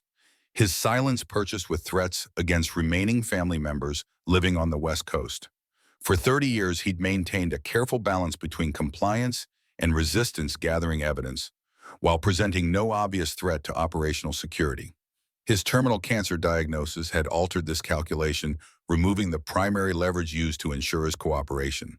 The files Nakamura had accumulated over 3 decades occupied a hidden room beneath the cabin's main floor, accessed through a trapdoor concealed under an area rug. The underground chamber contained filing cabinets organized chronologically, detailing Project Clearwater's transformation from temporary federal task force to permanent extra-legal operation funded through classified budgets and criminal enterprises. Most disturbing were personnel records documenting the program's generational continuity. Sheriff Cooper Jr. wasn't merely his father's successor. He was a federal agent specifically placed to maintain operational security in the region. Other local officials had been similarly recruited or compromised, creating institutional protection for activities that violated constitutional protections and federal laws. Nakamura's most valuable intelligence concerned current operations. Project Clearwater had evolved beyond its original surveillance mission into a training ground for federal elimination of American citizens deemed security risks. The remote location, compliant local authorities, and established infrastructure made the region ideal for practical field exercises in techniques that could not be officially documented or acknowledged. The documents confirmed Robert Morgan's fatal discovery 3 years earlier. Environmental testing had revealed radiation signatures from materials that used in federal operations, potentially endangering local watersheds. His attempt to report these findings through official channels had triggered security protocols established decades earlier, resulting in his staged hiking accident. While Ellie processed these revelations about her husband's death, Jake focused on immediate tactical problems. The cabin's isolation provided temporary security but offered no long-term solution. Nakamura confirmed their communications concerns. All regional networks were monitored, all transportation hubs observed all digital traffic filtered through systems designed to identify specific content signatures. Their evidence, documents from the bunker, Martha Sullivan's archived materials, Nakamura's collected files, meant nothing without secure transmission to authorities beyond local interference. Federal oversight committees, congressional investigators, legitimate FBI operations, all existed beyond the corrupted system controlling this region, but remained inaccessible through conventional communication channels. Nakamura revealed his contingency plan developed over decades of careful preparation. An independent communication system using frequencies outside normal monitoring parameters connected to international monitoring stations rather than domestic networks. The equipment looked deceptively simple, components assembled from commercially available parts that would attract no attention individually, but function collectively as a sophisticated transmission system. The technology exploited a vulnerability in Project Clearwater's security architecture. While domestic communications were comprehensively monitored, international frequencies received less attention based on outdated Cold War protocols. Nakamura had identified this gap through his brother's original research, preserving the knowledge through 30 years of surveillance and intimidation. Preparations for transmission required careful coordination. Jake's technical knowledge proved essential in configuring equipment for maximum data transmission within limited bandwidth. Collins organized evidence chronologically, prioritizing documentation that connected current officials to historical crimes. Ellie categorized medical records showing falsified causes of death for the three families eliminated in 1993. Shadow's sudden alertness interrupted their work. Ears forward, body tensed toward the cabin's western approach. Collins moved immediately to the window, confirming their fears through observation of disturbed vegetation along the forest edge. Their pursuers had tracked them despite careful evasion techniques, perhaps through technology they didn't understand or informants they hadn't identified. Nakamura accelerated their timeline, abandoning comprehensive transmission for essential documentation. The communication system required approximately 3 minutes to establish connection with international monitoring stations, followed by data transmission time proportional to file size. Their priorities shifted from complete evidence to critical documentation that would trigger inevitable investigation once received by appropriate authorities. The approaching search team's radio communications monitored through Collins's department equipment confirmed comprehensive deployment, multiple units converging on their location from different directions, aerial support providing thermal imaging for personnel hiding under forest canopy. Most concerning was the voice directing operations. Alexandra Rivera, identified through Nakamura's files as the federal agent who had coordinated the 1993 eliminations and maintained operational continuity through subsequent decades. Collins volunteered to create diversion using his knowledge of search protocols to draw pursuers away from the cabin temporarily. His departure through the eastern approach coincided with Shadow's increasing agitation toward the western perimeter. The dog's behavior suggested multiple approaching threats from different directions, a standard encirclement tactic for high-priority targets. Nakamura initiated transmission sequences, while Ellie and Jake continued preparing critical documentation. The equipment hummed with increasing power as connection protocols activated, searching for responsive frequencies among international monitoring stations.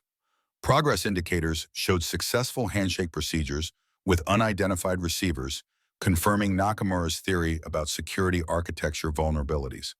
The first data package transmitted successfully, medical examiner records showing bullet wounds inconsistent with reported accidents, toxicology results documenting substances not included in official reports, photographic evidence contradicting stated causes of death. The transmission indicators confirmed receipt acknowledgement from international monitoring stations, placing the evidence beyond local interference capabilities. Their success proved short-lived as the cabin's perimeter sensors triggered proximity alerts. Multiple heat signatures approached from western and northern vectors, maintaining professional spacing and communication discipline. The search team had located them more quickly than anticipated, suggesting tracking capabilities beyond conventional methods. Nakamura urged Ellie and Jake toward the cabin's rear exit while continuing transmission procedures. His intention became clear through actions rather than words. He would remain behind, ensuring complete transmission while providing time for their escape. His terminal condition made his choice simultaneously noble and practical. His remaining lifespan measured in months, regardless of current circumstances, his utility maximized through securing evidence transmission rather than attempted escape. Ellie resisted initially, unwilling to abandon someone who had risked everything to help them. Nakamura's response cut through emotional objections with logical precision. Jake's safety represented the only meaningful outcome now. Everything else, evidence, justice, even survival for adults involved, meant nothing compared to protecting her son from becoming another statistic in Project Clearwater's operational history. The approaching team breached the forest perimeter as Ellie and Jake exited through the rear door, Shadow leading them toward concealment among dense rhododendron thickets. The transmission equipment continued operating inside, progress indicators showing successful data packages reaching international receivers, while Nakamura prepared for inevitable confrontation. From their concealed position, they observed the cabin's encirclement, tactical team members in unmarked dark clothing rather than official uniforms, communication equipment suggesting federal resources rather than local law enforcement. The operations leader emerged from protective formation, a woman in her 50s whose authoritative posture confirmed operational command without requiring insignia or identification. Alexandra Rivera approached the cabin directly while subordinates maintained perimeter security. Her confidence suggested certainty about the occupant's identity and limited threat capability. No demands for surrender, no negotiation attempts. Just direct approach toward a subject deemed incapable of effective resistance. Inside, Nakamura continued transmission procedures prioritizing final data packages containing current operational details, personnel assignments, funding mechanisms, scheduled elimination activities. The evidence transmission reached completion seconds before Rivera entered the cabin, placing critical documentation beyond local control, regardless of subsequent events. What happened inside remained invisible from their observation position, but radio communications monitored through equipment Nakamura had provided revealed operational commands, secure transmission equipment for analysis, implement clean site protocols, establish expanded search perimeter for additional subjects. The clinical terminology masked violent realities.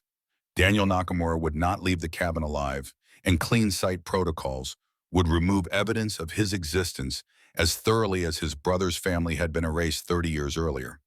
The search perimeter expanded outward from the cabin as Rivera directed resources toward locating remaining fugitives. Ellie, Jake, and Shadow remained concealed within dense vegetation. Shadow's dark coat and their absolute stillness preventing detection by searchers passing within yards of their position.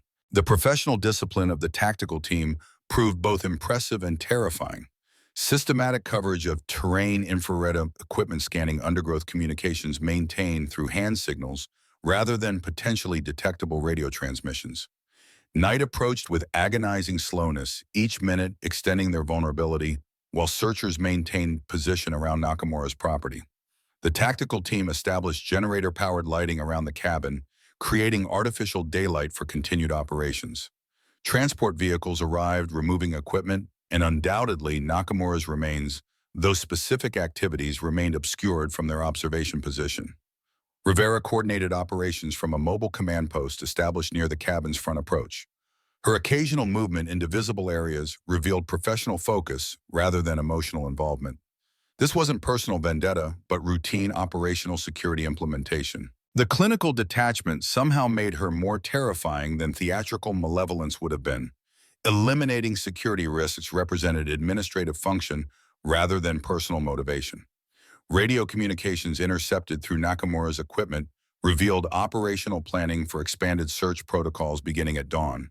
Additional personnel deployment canine units specializing in human tracking drone surveillance for areas inaccessible to ground teams. Their temporary concealment would become inadequate against resources being mobilized for comprehensive search operations. As full darkness finally provided concealment beyond thermal detection ranges, Ellie assessed their desperate situation. Nakamura's sacrifice had secured evidence transmission, but left them without guidance or resources in terrain crawling with professional hunters. Collins had not returned from his diversion attempt, suggesting either capture or worse. They possessed Nakamura's emergency supplies, water purification tablets, high-calorie ration bars, basic first aid materials, but nothing approaching requirements for extended evasion. Most critically, they lacked secure communication channels to determine whether Nakamura's transmission had actually reached appropriate authorities. International monitoring stations might have received the data packages, but bureaucratic processes could delay appropriate response for days or weeks, time they simply didn't have against the resources arrayed against them. Jake's unexpected suggestion emerged through whispered assessment of their limited options. Nakamura's files had included reference to a secondary facility, designated Site B in Project Clearwater documentation, located approximately 7 miles northeast of their current position. While returning to known project locations seemed counterintuitive, Jake reasoned that pursuers would expect them to flee away from rather than toward operational facilities. Additionally, such sites might contain communication equipment capable of monitoring response to Nakamura's transmission. Their decision made through desperate calculation rather than confidence.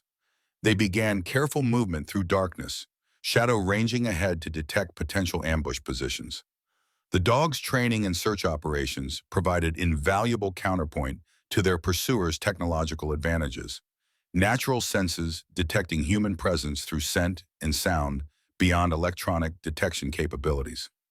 Ellie maintained physical contact with Jake through difficult terrain, her son's exhaustion becoming increasingly evident despite remarkable endurance for his age.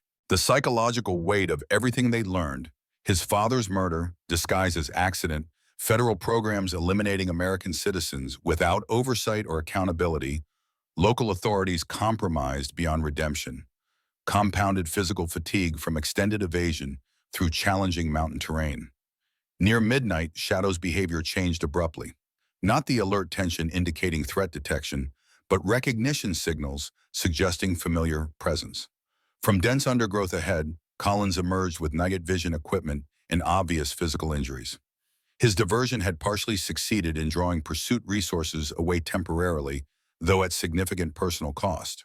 Left arm hanging awkwardly from damaged shoulder facial lacerations, suggesting close-quarter confrontation rather than environmental injury.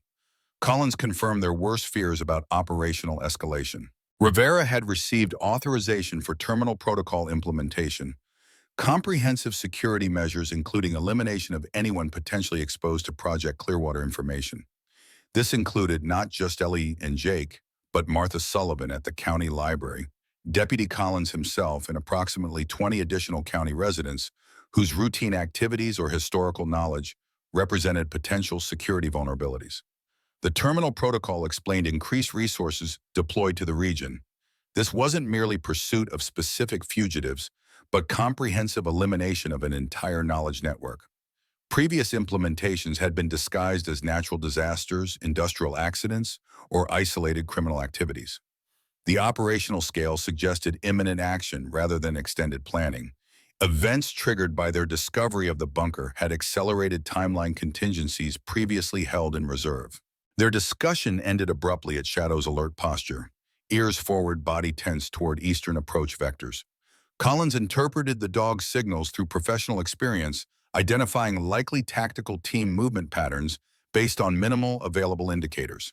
Their position had been compromised, their temporary advantage eliminated through methodical search expansion. As they prepared for immediate relocation, distant radio transmissions captured through Collins's theater equipment revealed unexpected complications. References to external oversight activation and congressional notification protocols suggested Nakamura's transmission had reached appropriate authorities and triggered response mechanisms beyond Project Clearwater's control abilities. Rivera's voice cut through procedural terminology with unmistakable urgency. Accelerate terminal protocol. Implementation. Prioritize elimination of primary knowledge repositories. Establish operational deniability through environmental causation narratives. Translated from bureaucratic obscurity, the orders were chillingly clear. Kill everyone who might know anything, blame natural disasters or accidents, eliminate evidence before external authorities could intervene. The tactical situation transformed through this intelligence. They weren't simply evading capture, but racing against implementation of mass elimination protocols designed to conceal decades of crimes before legitimate oversight could intervene. Their survival meant nothing compared to warning potential victims about imminent threat. Martha Sullivan community members identified in Nakamura's files anyone whose routine activities or historical knowledge had placed them on Project Clearwater's terminal protocol target list. Collins outlined their limited options with professional assessment. Rivera's operational control included roadblocks on all major transportation routes, surveillance of communication networks, and tactical teams deployed throughout the region. Conventional approaches to warning potential victims would fail against these comprehensive security measures. Jake proposed solution through technical knowledge that initially seemed tangential. The emergency broadcast system maintained for weather and disaster notifications operated on protected frequencies with override capabilities designed specifically for critical public safety announcements. Access required physical presence at transmission facilities with appropriate authorization codes, but could theoretically bypass normal communications security measures. Collins confirmed regional broadcast infrastructure included transmission equipment at fire observation towers maintained by Forest Service, facilities designed to function during emergencies when normal communication channels might be compromised. One such tower existed approximately 4 miles northeast of their current position, potentially offering both communication capabilities and elevated observation advantages. Their decision formed through desperate calculation rather than confidence. Proceed toward the fire observation tower attempt. Emergency broadcast system access. Warn potential victims about imminent threat while simultaneously alerting legitimate federal authorities to ongoing criminal activities. The plan contained countless vulnerabilities, but offered their only potential path toward preventing mass casualties through terminal protocol implementation. Shadow alerted to approaching search teams seconds before they began movement toward their new objective. The dog's behavior suggested multiple threat vectors converging on their position, professional trackers following indicators that Ellie and Jake would have considered invisible. Collins implemented counter-tracking techniques as they moved, irregular path selection, watercourse navigation to eliminate scent trails, careful attention to avoid physical evidence that might indicate direction or number. The night forest that had previously represented sanctuary now felt exposed and threatening, every shadow potentially concealing observers, every sound possibly indicating pursuit. Jake maintained remarkable discipline despite physical exhaustion and emotional trauma moving as directed, and maintaining silence even when difficult terrain caused minor injuries. Ellie recognized her son's transformation from child to survivor, a necessary evolution under current circumstances, but one that fractured her heart nonetheless. As they approached the fire observation tower's access road shortly before dawn, Collins intercepted radio communications indicating search concentrations shifting toward their actual location. Tracker teams had identified their direction. Despite countermeasures, drone deployments were being redirected to probable approach vectors, and Rivera herself had relocated command operations to forward positions near the tower facility. Their tenuous advantage had evaporated, their desperate plan compromised before implementation. Collins adjusted tactical assessment accordingly. They couldn't reach the tower undetected through conventional approach. Alternative access would require distraction resources they didn't possess, or diversionary tactics likely to fail against professional security teams. Jake's unexpected silence during tactical discussion reflected neither fear nor resignation, but intense concentration on the notebook he'd carried since discovering it in their cabin. His examination revealed details previously overlooked. Schematics for Project Clearwater facilities, including infrastructure connections between operational sites. The fire observation tower's electrical and communication systems connected to underground infrastructure, accessible through maintenance tunnels, documented in the facility plans, but likely unknown to Rivera's tactical teams. Collins confirmed feasibility through his knowledge of Forest Service infrastructure. Emergency access systems designed for firefighter safety during wildfire events included underground routes between critical facilities. Such access points would be secured but potentially navigable with appropriate approach vectors and technical knowledge. Their revised plan formed through collaborative assessment rather than hierarchical decision.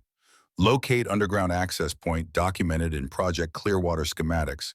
Utilize maintenance tunnels to approach tower facility from unexpected vector. Implement emergency broadcast system protocols while avoiding surface-level security deployments. The first rays of morning sunlight filtered through forest canopy as they located the maintenance access point, a concrete structure camouflaged among natural rock formations, secured with padlocked steel door, showing minimal maintenance but intact operational integrity. Collins defeated the locking mechanism through techniques that suggested professional training beyond standard law enforcement procedures. The access shaft descended approximately 30 feet via metal ladder before transitioning to horizontal concrete tunnel extending toward the tower facility. Emergency lighting activated through motion sensors, suggesting operational maintenance despite abandoned appearance. The infrastructure's condition confirmed Jake's assessment from Project Clearwater documentation. These weren't abandoned Cold War relics, but maintained operational facilities supporting current activities. As they proceeded through the tunnel system, radio communications monitored through Collins's equipment revealed increasing operational urgency above ground. Rivera was implementing accelerated timeline protocols, deploying resources toward multiple targets simultaneously rather than maintaining focus on their specific location. The terminal protocol was transitioning from planning to active implementation. Potential victims identified in Nakamura's files faced imminent threat without warning or protection. Their underground approach provided temporary advantage against surface surveillance, but time constraints now represented primary operational limitation. Every minute required for their approach represented lives potentially lost through terminal protocol implementation elsewhere in the region. The maintenance tunnel terminated at access shaft beneath the fire observation tower's main structure. Collins ascended first, confirming security conditions before signaling for Ellie and Jake to follow. Shadow remained below temporarily, his canine instincts detecting something about the tower environment that triggered caution responses. The tower's observation level provided both tactical advantage and immediate concern. Glass wall design offering 360-degree visibility simultaneously exposed them to potential observation from ground-level security teams. The communication equipment they sought occupied central console position, appearing operational, but requiring authorization codes they didn't possess. Jake's technical knowledge again provided unexpected solution. The emergency broadcast system included override protocols for situations where authorized personnel might be incapacitated during critical events. The notebook contained Project Clearwater documentation, including emergency authorization codes potentially applicable to current equipment.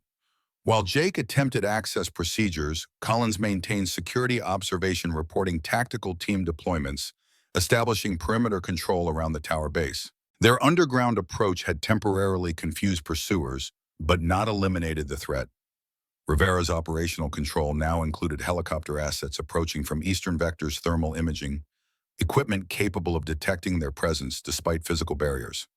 Jake's access attempts yielded unexpected results, not merely emergency broadcast capability, but monitoring functions for all regional communication systems, including Rivera's operational channels. The tower facility functioned as communications hub for Project Clearwater activities, providing both transmission capabilities and intelligence collection opportunities they hadn't anticipated. The monitoring function revealed operational communications confirming their worst fears. Terminal protocol implementation had begun at multiple locations simultaneously. Sheriff's Department vehicles had deployed to Martha Sullivan's residence. Accidental gas leak preparations were underway at the senior center housing potential witnesses with historical knowledge. Tactical teams had established positions around community gathering locations where unfortunate structural failures would eliminate dozens of potential information sources simultaneously. Jake established emergency broadcast system access through override protocols documented in Project Clearwater materials, providing countywide communication capabilities that bypassed normal security measures. The system would transmit across all communication devices in the region: cell phones, radios, television systems, even vehicle emergency notification systems. The message required careful construction, specific enough to warn potential victims while simultaneously alerting legitimate federal authorities to criminal activities in progress. Ellie composed content focusing on immediate safety actions rather than comprehensive explanations. Evacuate specific locations, immediately avoid contact with local law enforcement, document unusual activities through secure communication channels provided in the broadcast. As Jake prepared transmission protocols, Collins reported critical security development, Rivera herself approaching the tower base with tactical team support. Her presence confirmed their location had been identified and response resources deployed accordingly. Their temporary advantage through underground approach had expired, their current position compromised beyond sustainable security parameters. Jake activated emergency broadcast transmission as helicopter sounds became audible above the tower structure. The message deployed across all regional communication systems, simultaneously warning potential victims about imminent threats, while providing documentation protocols for federal oversight authorities.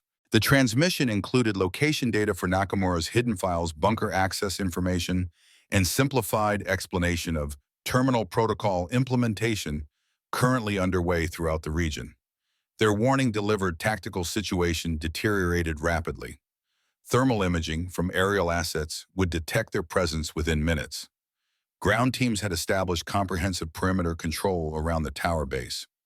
Rivera's operational commands, monitored through equipment Jake had accessed, directed immediate containment with extreme prejudice. Terminology leaving no doubt about intended outcome. Jake's continued monitoring of communication systems revealed unexpected transmission, breaking through normal security protocols.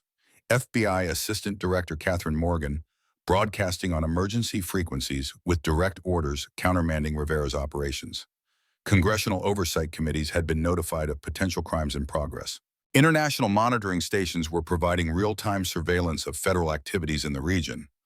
The transmission confirmed Nakamura's evidence packages had reached appropriate authorities and triggered response mechanisms beyond Project Clearwater's control capabilities. Legitimate federal authorities were responding to criminal activities that had operated without oversight for decades, establishing direct communication with field assets through emergency protocols designed specifically for situations involving compromised command structures. Rivera's response to this development, captured through tower monitoring systems, revealed desperate escalation rather than tactical withdrawal. Orders directed immediate implementation of remaining terminal protocol elements regardless of external oversight activation. Primary targets, including Ellie and Jake, remained priority objectives despite changing strategic conditions. The helicopter hovering above the tower represented both immediate threat and potential monitoring platform for legitimate federal authorities attempting to document events into real time. Their tactical position had transformed from simple survival scenario to evidence preservation requirement. They needed to remain alive long enough for external authorities to intervene against Rivera's operations. Collins implemented defensive positioning within the tower structure, utilizing architectural features for limited protection against ground team approach vectors. Jake maintained communication monitoring, providing real-time intelligence about tactical deployments and response coordination between legitimate federal authorities and Rivera's operational elements. Shadow's alert posture changed abruptly, indicating threat detection from unexpected vector. The elevator system connecting tower levels activated despite security lockdown protocols suggesting override capabilities beyond normal operational parameters. Someone was ascending toward their position using access methods that bypassed standard security measures. The elevator doors opened to reveal Alexandra Rivera herself, professional appearance contradicting operational circumstances, sidearm, held with practiced confidence rather than theatrical threat. Her expression conveyed administrative annoyance rather than personal animosity, as though their interference represented scheduling inconvenience rather than existential challenge. Rivera's unexpected words cut through tactical assumptions with disturbing clarity. "Mrs. Morgan, your husband caused similar complications. Administrative disruptions always require disproportionate resource allocation for resolution." The FBI tactical team secured Rivera, efficiently implementing restraint protocols while maintaining environmental awareness. Their operational discipline reflected training specifically designed for high-value subject apprehension rather than standard law enforcement procedures. The team leader established communication with the helicopter outside, coordinating response priorities between immediate tactical situation and broader regional threats. Assistant Director Morgan's voice directed resources toward documented terminal protocol targets, with emphasis on civilian protection above evidence preservation. Collins provided intelligence despite injury limitations, identifying priority locations based on Nakamura's documentation and observed tactical team deployments. Martha Sullivan's residence received immediate response prioritization, given observed Sheriff's Department activities suggesting imminent threat implementation. Rivera maintained administrative composure despite physical restraint, her expression suggesting procedural inconvenience rather than operational failure. The contingency protocols she'd activated continued implementing across regional infrastructure, systematic destruction of evidence that had documented 3 decades of extra-legal operations. Jake frantically attempted counter-protocols through the communication console, preserving digital evidence fragments before destruction sequencing completed. His technical abilities proved impressive, but ultimately insufficient against systems specifically designed for comprehensive elimination of operational footprints. The FBI tactical team established secure extraction procedures, prioritizing witness protection above facility control, given ongoing destruction protocols. Morgan directed immediate evacuation to secure locations outside regional jurisdiction, recognition that local infrastructure remained compromised despite Rivera's apprehension. As they prepared for helicopter extraction, Jake's monitoring systems captured critical intelligence fragments. Before complete system collapse, the black contingency Rivera had authorized extended beyond simple evidence destruction. Emergency medical channels reported multiple accidents occurring simultaneously throughout the region, despite intervention attempts, vehicle crashes, structure fires, apparent gas leaks. The terminal protocol implementation continued through pre-established mechanisms despite command disruption. Project Clearwater's operational architecture had been designed specifically to maintain function even after leadership decapitation. Local assets continued executing elimination protocols based on contingency training rather than direct oversight. Ellie cradled Jake's head protectively as they boarded the helicopter, her eyes meeting Rivera's across the confined space. The federal agent's expression remained clinically detached, her gaze calculating rather than defeated despite the restraints securing her to the aircraft bench. This wasn't over the eyes conveyed institutional certainty rather than personal emotion. Whatever Project Clearwater represented extended beyond individuals to systems designed for operational continuity, regardless of personnel losses. The helicopter lifted off, providing aerial perspective of the destruction unfolding below. Multiple structure fires erupted across the community-targeted building rather than random distribution. Vehicle accidents blocked strategic intersections, impeding emergency response, while creating plausible environmental causation narratives. Morgan coordinated response resources through secure channels, prioritizing civilian protection while documenting connection patterns between incidents for subsequent investigation. From aerial perspective, tactical team movements became visible across multiple locations. Project Clearwater assets, continuing operations despite Rivera's apprehension and Morgan's intervention. Jake maintained desperate focus on the tablet Morgan had provided, attempting to preserve critical data fragments from systems now systematically destroying themselves across the region. His technical persistence yielded partial success, document fragments, personnel records, operational timelines preserved in fragmented form rather than complete elimination. The helicopter diverted from direct extraction route toward Martha Sullivan's residence based on Collins's intelligence about imminent threat conditions. The tactical diversion represented operational prioritization of civilian protection above witness extraction, recognition that Ellie and Jake's evidence meant nothing compared to ongoing elimination of innocent community members. Sullivan's residence appeared surrounded by Sheriff's Department vehicles personnel implementing apparent arrest procedures without standard protocol visibility. Morgan coordinated immediate intervention through tactical team deployment from the helicopter, establishing federal authority presence while documenting local law enforcement activities. The intervention created immediate jurisdictional conflict, Sheriff Cooper personally supervising operations that halted upon federal arrival. The confrontation remained procedurally contained but operationally significant, Cooper maintaining administrative professionalism while clearly implementing Project Clearwater protocols rather than legitimate law enforcement activities. Morgan established direct authority through federal identification while tactical team members secured Martha Sullivan against apparent detention attempts. The librarian appeared physically unharmed, but psychologically affected professional composure, maintained despite obvious recognition of narrowly avoided elimination. Cooper's reaction revealed operational depth beyond simple corruption, professional resignation rather than resistance, administrative compliance rather than emotional response. His behavior suggested protocols specifically established for containment failure, scenarios including apparent acceptance of personal consequences in service to larger operational priorities. The helicopter resumed extraction mission with Sullivan secured alongside other witnesses, providing expanded intelligence through her extensive knowledge of community systems.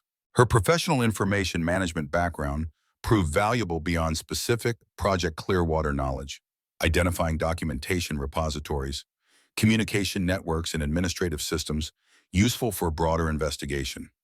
Morgan coordinated expanded response through secure channels, federal resources deploying across multiple regional locations simultaneously. The operational scale reflected recognition that Project Clearwater represented infrastructure compromise beyond simple criminal conspiracy, systematic integration with legitimate governmental functions, requiring comprehensive intervention rather than targeted enforcement. The senior center evacuation proceeded under federal protection, tactical teams establishing security perimeter, while medical personnel assessed residents for potential harm from interrupted elimination protocols. The intervention timing had prevented mass casualty events, but revealed operational preparations already implemented gas line manipulations, structural weakening, contamination attempts interrupted before completion. From aerial perspective, the community appeared under systematic attack infrastructure targeted through multiple vectors, simultaneously creating emergency response requirements exceeding local capabilities. The operational design demonstrated sophisticated planning specifically intended to create environmental causation narratives explaining multiple casualties without obvious connection patterns. As darkness fell across the region, the extraction helicopter approached secure federal facility outside regional jurisdiction. Jake had fallen asleep against Ellie's shoulder exhaustion, finally overcoming adrenaline after 36 hours of continuous crisis. Shadow maintained protective positioning between them and Rivera. Despite the confined aircraft space, the dog's instinctive assessment of threat priorities unchanged by changing environmental conditions. The landing zone appeared heavily secured tactical personnel, operating under direct congressional oversight rather than standard Bureau protocols. The security architecture reflected recognition of potential compromise beyond regional infrastructure, protective measures implementing against institutional penetration rather than simply local corruption. Processing procedures demonstrated unusual containment protocols.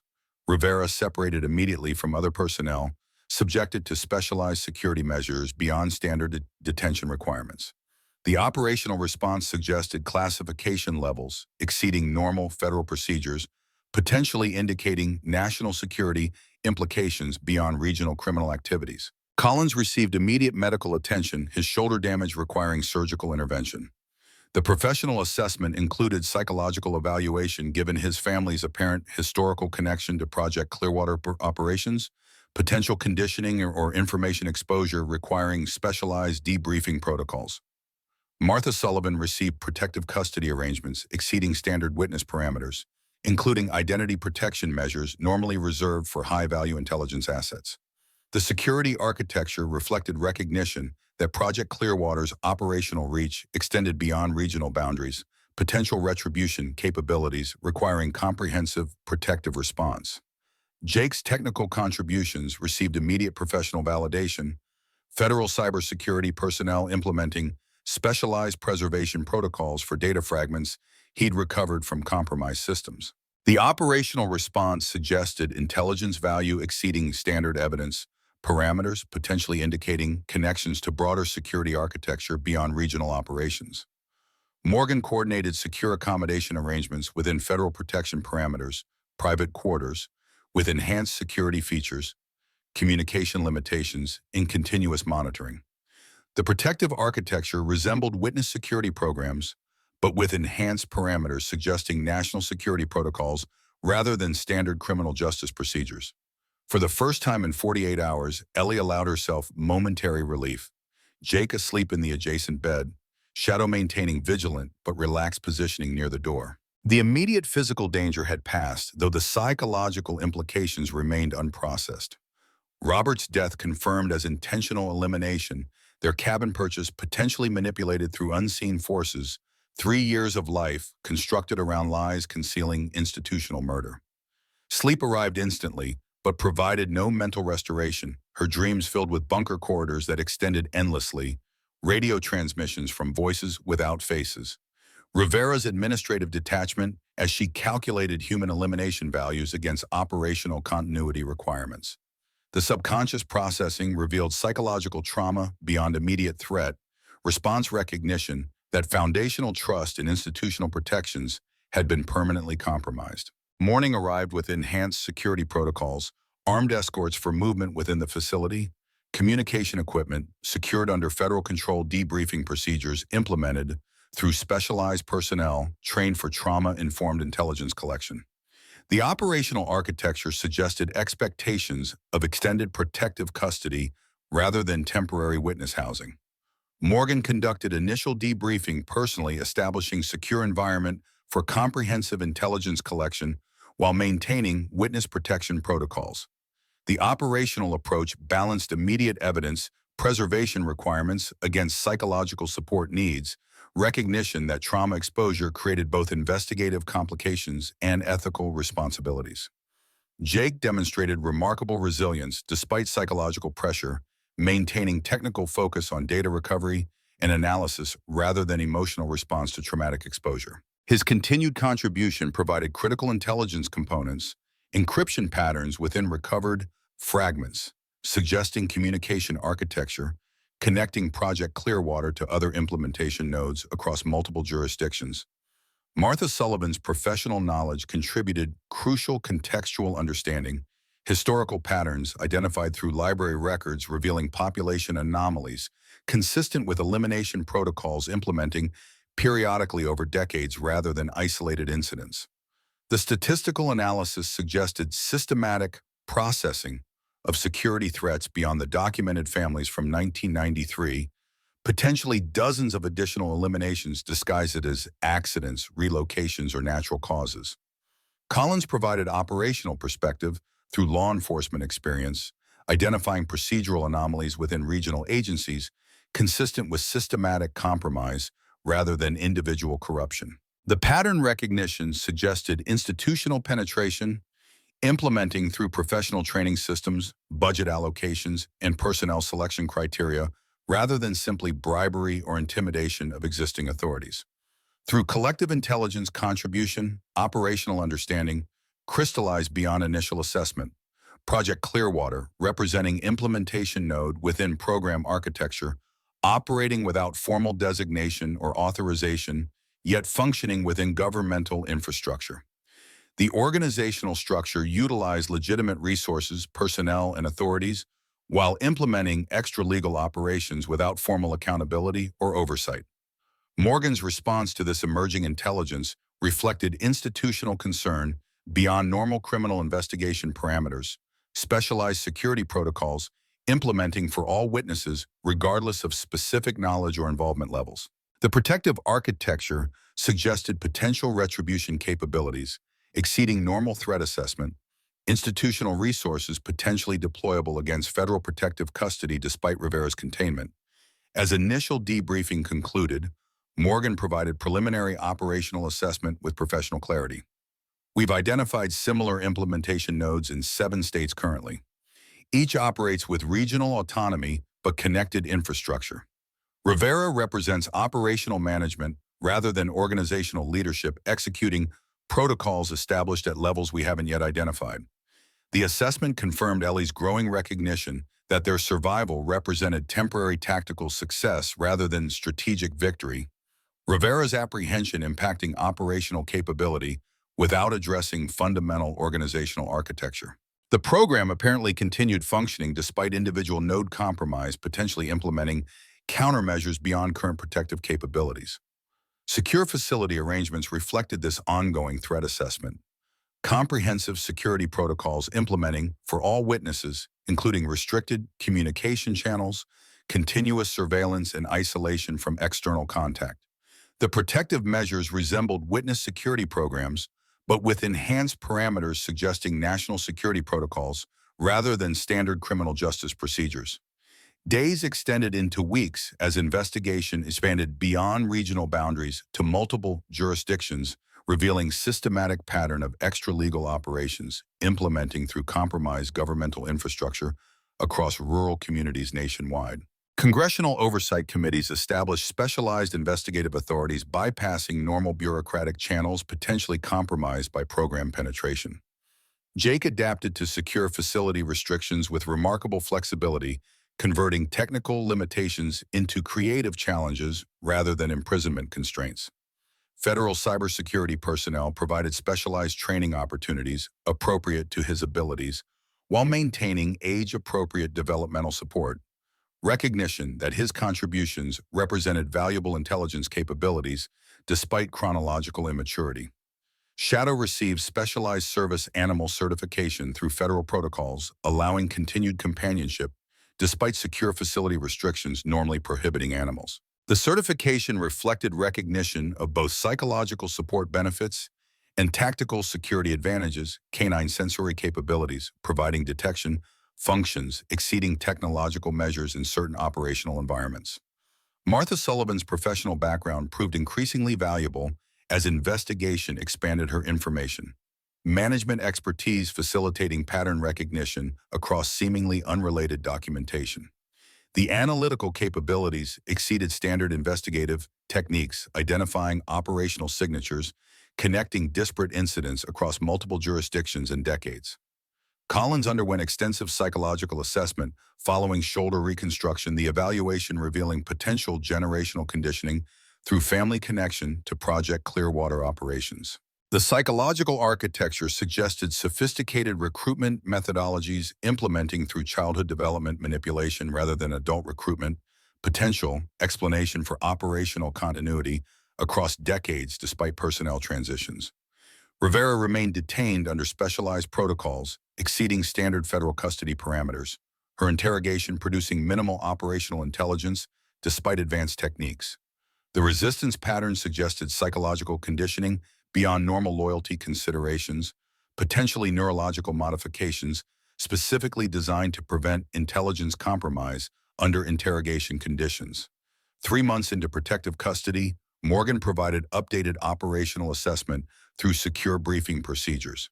The investigation had expanded to 15 identified nodes across 12 states, each demonstrating similar operational architecture despite regional variations.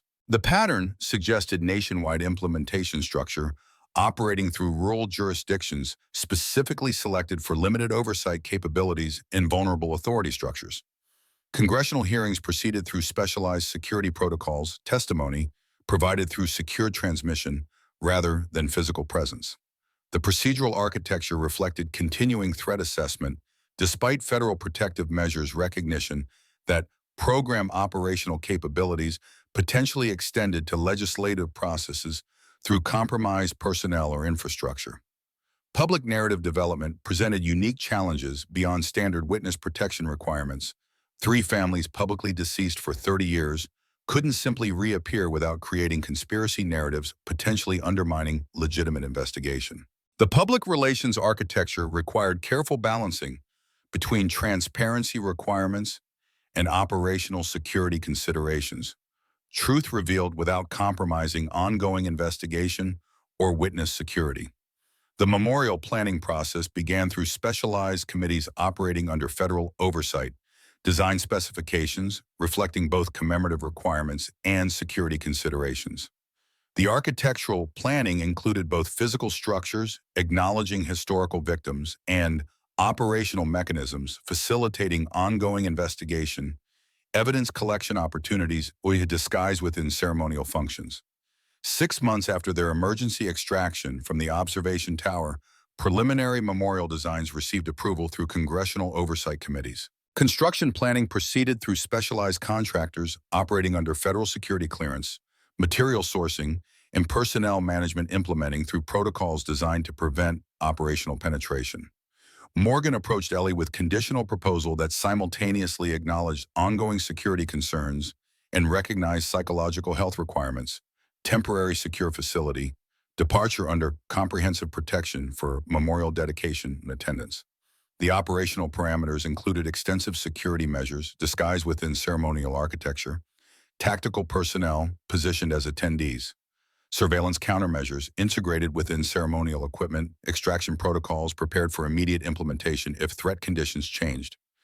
Jake received the proposal with characteristic analytical assessment, focusing on technical aspects rather than emotional considerations. The operational analysis reflected his accelerated maturity beyond chronological development, security vulnerability, assessment conducted with professional precision despite adolescent emotional processing. His conclusion balanced risk assessment against psychological benefits, controlled exposure, representing acceptable compromise between absolute security and necessary psychological processing. Martha Sullivan's participation received specialized security planning beyond standard protection protocols, her public position as interim sheriff creating unique vulnerability concerns. The operational architecture included both visible security measures, appropriate to official function, and concealed protective assets positioned through specialized deployment protocols.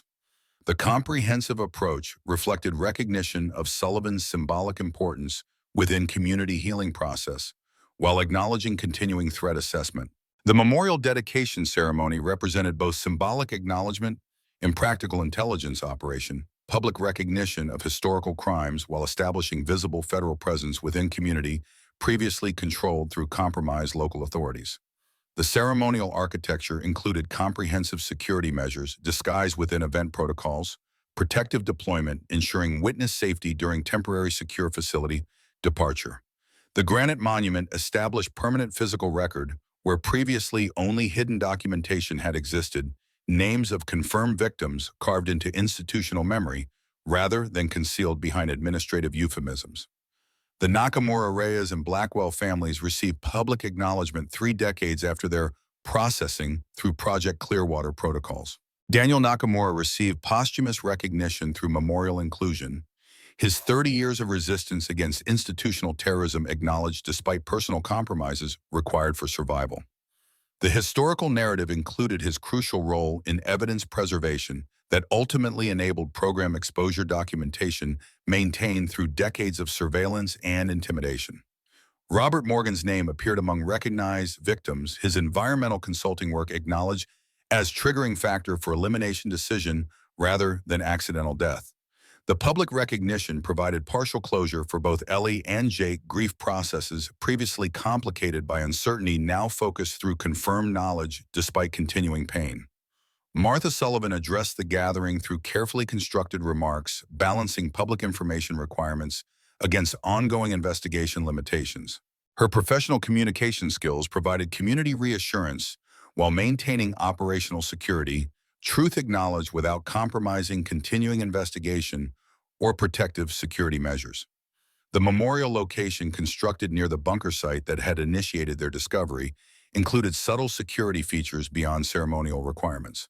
Surveillance countermeasures, emergency response protocols, and tactical positioning options had been integrated within landscape architecture. Recognition that public ceremony created potential vulnerability despite comprehensive protection measures.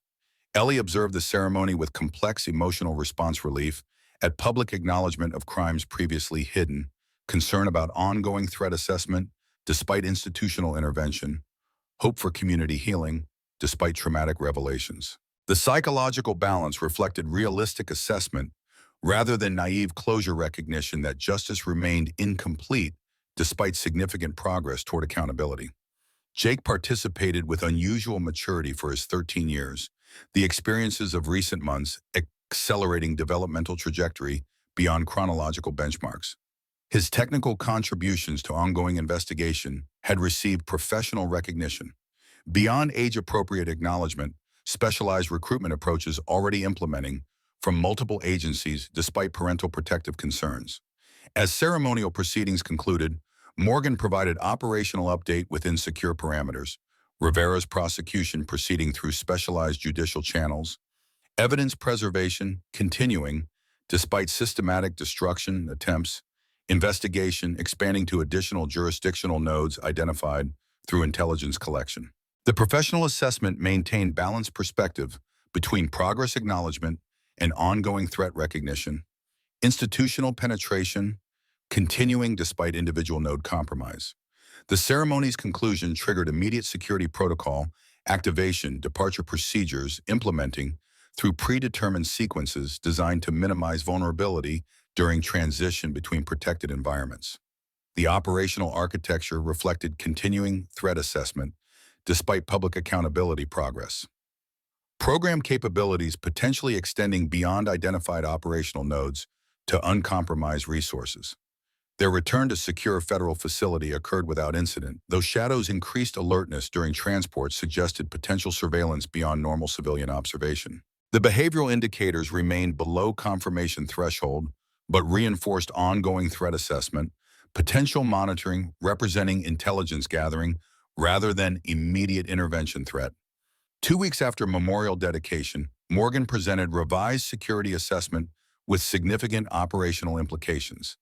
Investigation progress had identified additional program nodes, but simultaneously created increased visibility within compromised systems. The expanded federal investigation potentially triggering contingency protocols within remaining operational architecture. The security recalculation recommended permanent relocation under enhanced identity protection rather than continued secure facility residence. The static protection environment creating vulnerability through predictability despite comprehensive security measures. The operational assessment suggested distributed security architecture implementing through specialized identity construction rather than centralized protective containment. The relocation proposal included comprehensive protection architecture disguised within normal civilian infrastructure, new identities constructed with specialized background, integration residence selection, implementing through tactical assessment rather than personal preference employment arrangements facilitated through secure channels, maintaining professional qualification transfer while establishing legitimate community presence. Jake received the proposal with characteristic analytical assessment, evaluating operational parameters rather than emotional displacement considerations. The developmental response reflected continuing maturation acceleration beyond chronological benchmarks, adult-level security analysis implemented through adolescent psychological framework with remarkable integration between conflicting processing requirements. Martha Sullivan's parallel relocation, implementing through different operational parameters, her public position creating unique security requirements beyond standard witness protection architecture. The specialized protocols included both professional continuity measures and enhanced protective monitoring recognition that her symbolic importance created targeting profile requiring customized security solutions. Collins declined parallel relocation opportunity, requesting assignment within specialized federal task force, investigating remaining program architecture. The operational decision reflected professional evolution beyond psychological conditioning, active opposition against institutional corruption, despite generational connection to compromised operational structures. The relocation processing included identity protection measures beyond standard witness, security parameters, comprehensive background construction, historical documentation integration, and professional qualification transfer implementing through specialized federal resources. The security architecture reflected recognition that normal protective measures remain vulnerable to program penetration, institutional capabilities requiring exceptional countermeasures. Their new residents selected through specialized security assessment rather than personal preference included comprehensive protective measures disguised within normal architectural features. Surveillance countermeasures, emergency response protocols, and tactical advantage considerations had informed selection process beyond comfort or convenience parameters. Shadow adapted to new environmental conditions with professional flexibility training, repurposed for suburban security requirements rather than mountain terrain. The animal's protective capabilities remain crucial component within security architecture. Sensory advantages providing early warning functions beyond technological measures. Jake's educational arrangements balanced security requirements against developmental needs, specialized distance learning protocols, implementing through secure channels while maintaining age-appropriate socialization through carefully assessed interaction opportunities. The educational architecture reflected recognition that isolation created psychological vulnerability despite physical protection benefits. Ellie's professional transition included identity protection measures integrated within qualification documentation, firefighting and emergency response certifications transferred through specialized channels while maintaining security protocols. The occupational architecture provided both practical income requirements and psychological continuity benefits, professional identity maintained despite comprehensive life disruption. The evidence preservation trust Ellie maintained represented practical security measure beyond psychological contingency documentation secured through multiple redundant systems, ensuring information survival, regardless of individual protection failures. The security architecture reflected realistic assessment of ongoing threat despite institutional intervention recognition that program operational capabilities potentially extended beyond currently identified parameters. Morgan maintained secure communication through specialized channels, providing investigation updates without compromising relocated witness security. The operational architecture included both technical security measures preventing transmission interception and content security protocols limiting potentially compromising information transfer. The communication balance reflected continuing threat assessment despite geographical separation from primary investigation centers.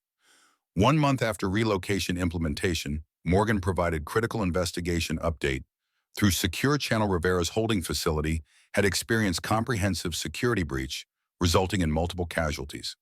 The operational report included minimal details, but confirmed essential assessment. Rivera's current status unknown, presumed extraction rather than elimination, based on operational patterns and resource allocation evidence. The security implications triggered immediate protocol enhancement without geographical relocation, maintaining established identity architecture while implementing additional protective measures through specialized technical and behavioral modifications. The security balance reflected operational assessment that location security hadn't been compromised, despite Rivera's potential extraction containment breach, representing targeted operation rather than identity exposure. 3 months after Rivera's apparent extraction investigation progress provided partial confirmation through intelligence collection from compromised program node in adjacent state. Operational documentation suggested Rivera's extraction, implementing through contingency protocols established specifically for leadership preservation, rather than operational continuity, her value apparently exceeding standard personnel considerations despite operational failure. The intelligence suggested organizational architecture extending beyond previously identified operational parameters, program leadership potentially implementing through institutional integration, exceeding federal investigation capabilities. The structural assessment indicated potential penetration of oversight mechanisms designed to provide accountability, comprehensive corruption, architecture potentially neutralizing traditional checks and balances through systematic compromise. Congressional Oversight Committee proceedings continued through specialized security protocols testimony and evidence collection implementing through protective measures designed to minimize witness exposure while maximizing information transmission.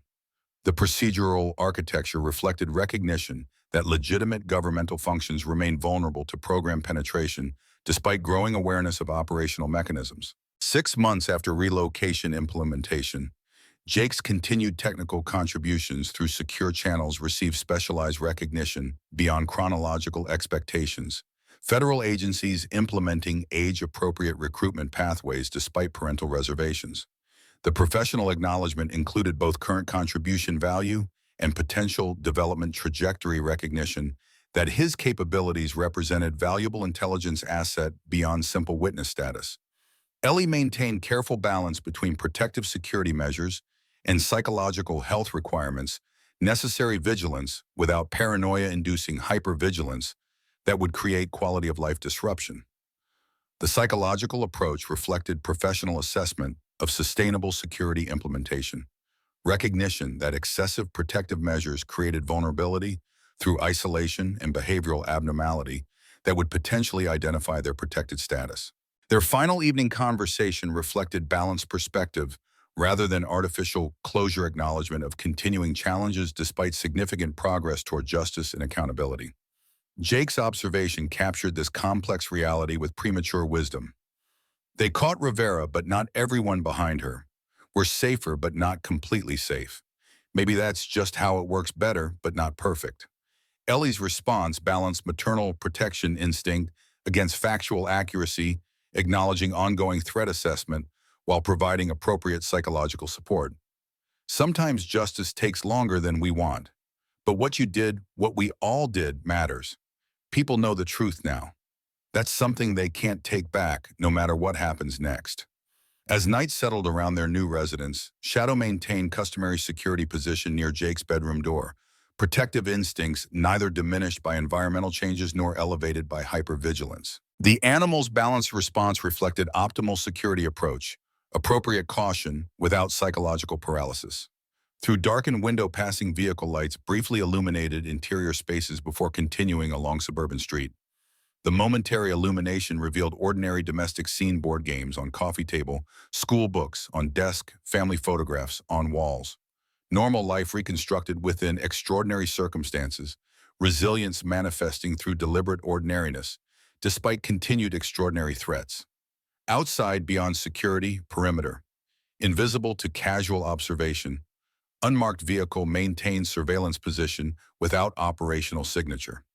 The monitoring presence represented neither immediate threat nor protective measure, uncertain classification reflecting continuing reality that some program operational capabilities remained unidentified despite significant exposure. The ambiguous conclusion reflected realistic assessment rather than artificial narrative resolution, acknowledgement that institutional penetration extended beyond individual operational nodes to systematic compromise requiring comprehensive rather than isolated response. Justice remained incomplete, accountability, partial safety, relative rather than absolute. Yet within this ambiguity existed meaningful progress, Truth exposed despite systematic concealment, accountability, established despite institutional resistance, healing begun despite traumatic revelation. The memorial stood where secrecy had previously dominated. Names acknowledged where erasure had been implemented. History recorded where falsification had been standard procedure. Shadow's ears briefly oriented toward distant sound before relaxing again. Threat assessment completed with professional efficiency, potential concern, evaluated and dismissed through trained instinct. The momentary alertness followed by a return to baseline vigilance represented optimal security approach, appropriate caution without hypervigilance paralysis.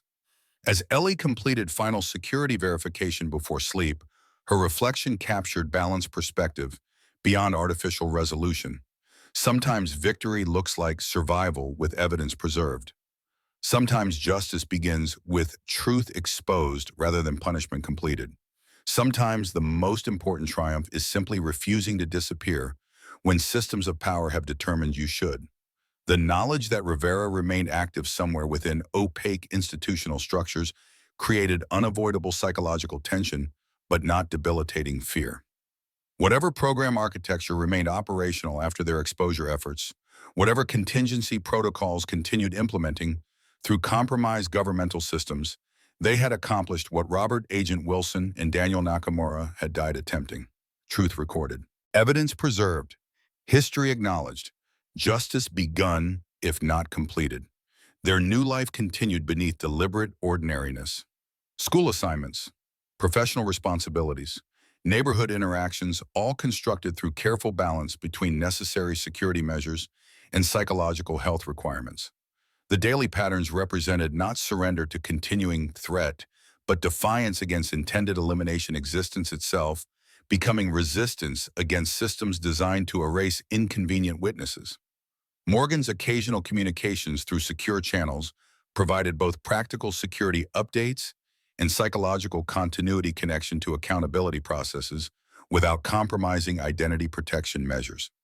The operational balance reflected recognition that complete isolation created psychological vulnerability despite enhancing physical security, human connection representing necessary component within comprehensive protection architecture. The investigation continued expanding through specialized federal resources, identifying additional program nodes across multiple jurisdictions while documenting operational methodologies implementing through compromised governmental structures. The progress represented institutional learning beyond individual accountability, systemic vulnerabilities identified through exposure despite continuing operational activity within unidentified components. Tomorrow would bring ordinary challenges disguised within extraordinary circumstances, maintaining identity security through daily interactions, balancing vigilance against paranoia, constructing meaningful life despite artificial foundations. The future contained both continuing threat potential and healing possibilities. Justice processes implementing through legitimate governmental functions despite institutional corruption within parallel structures.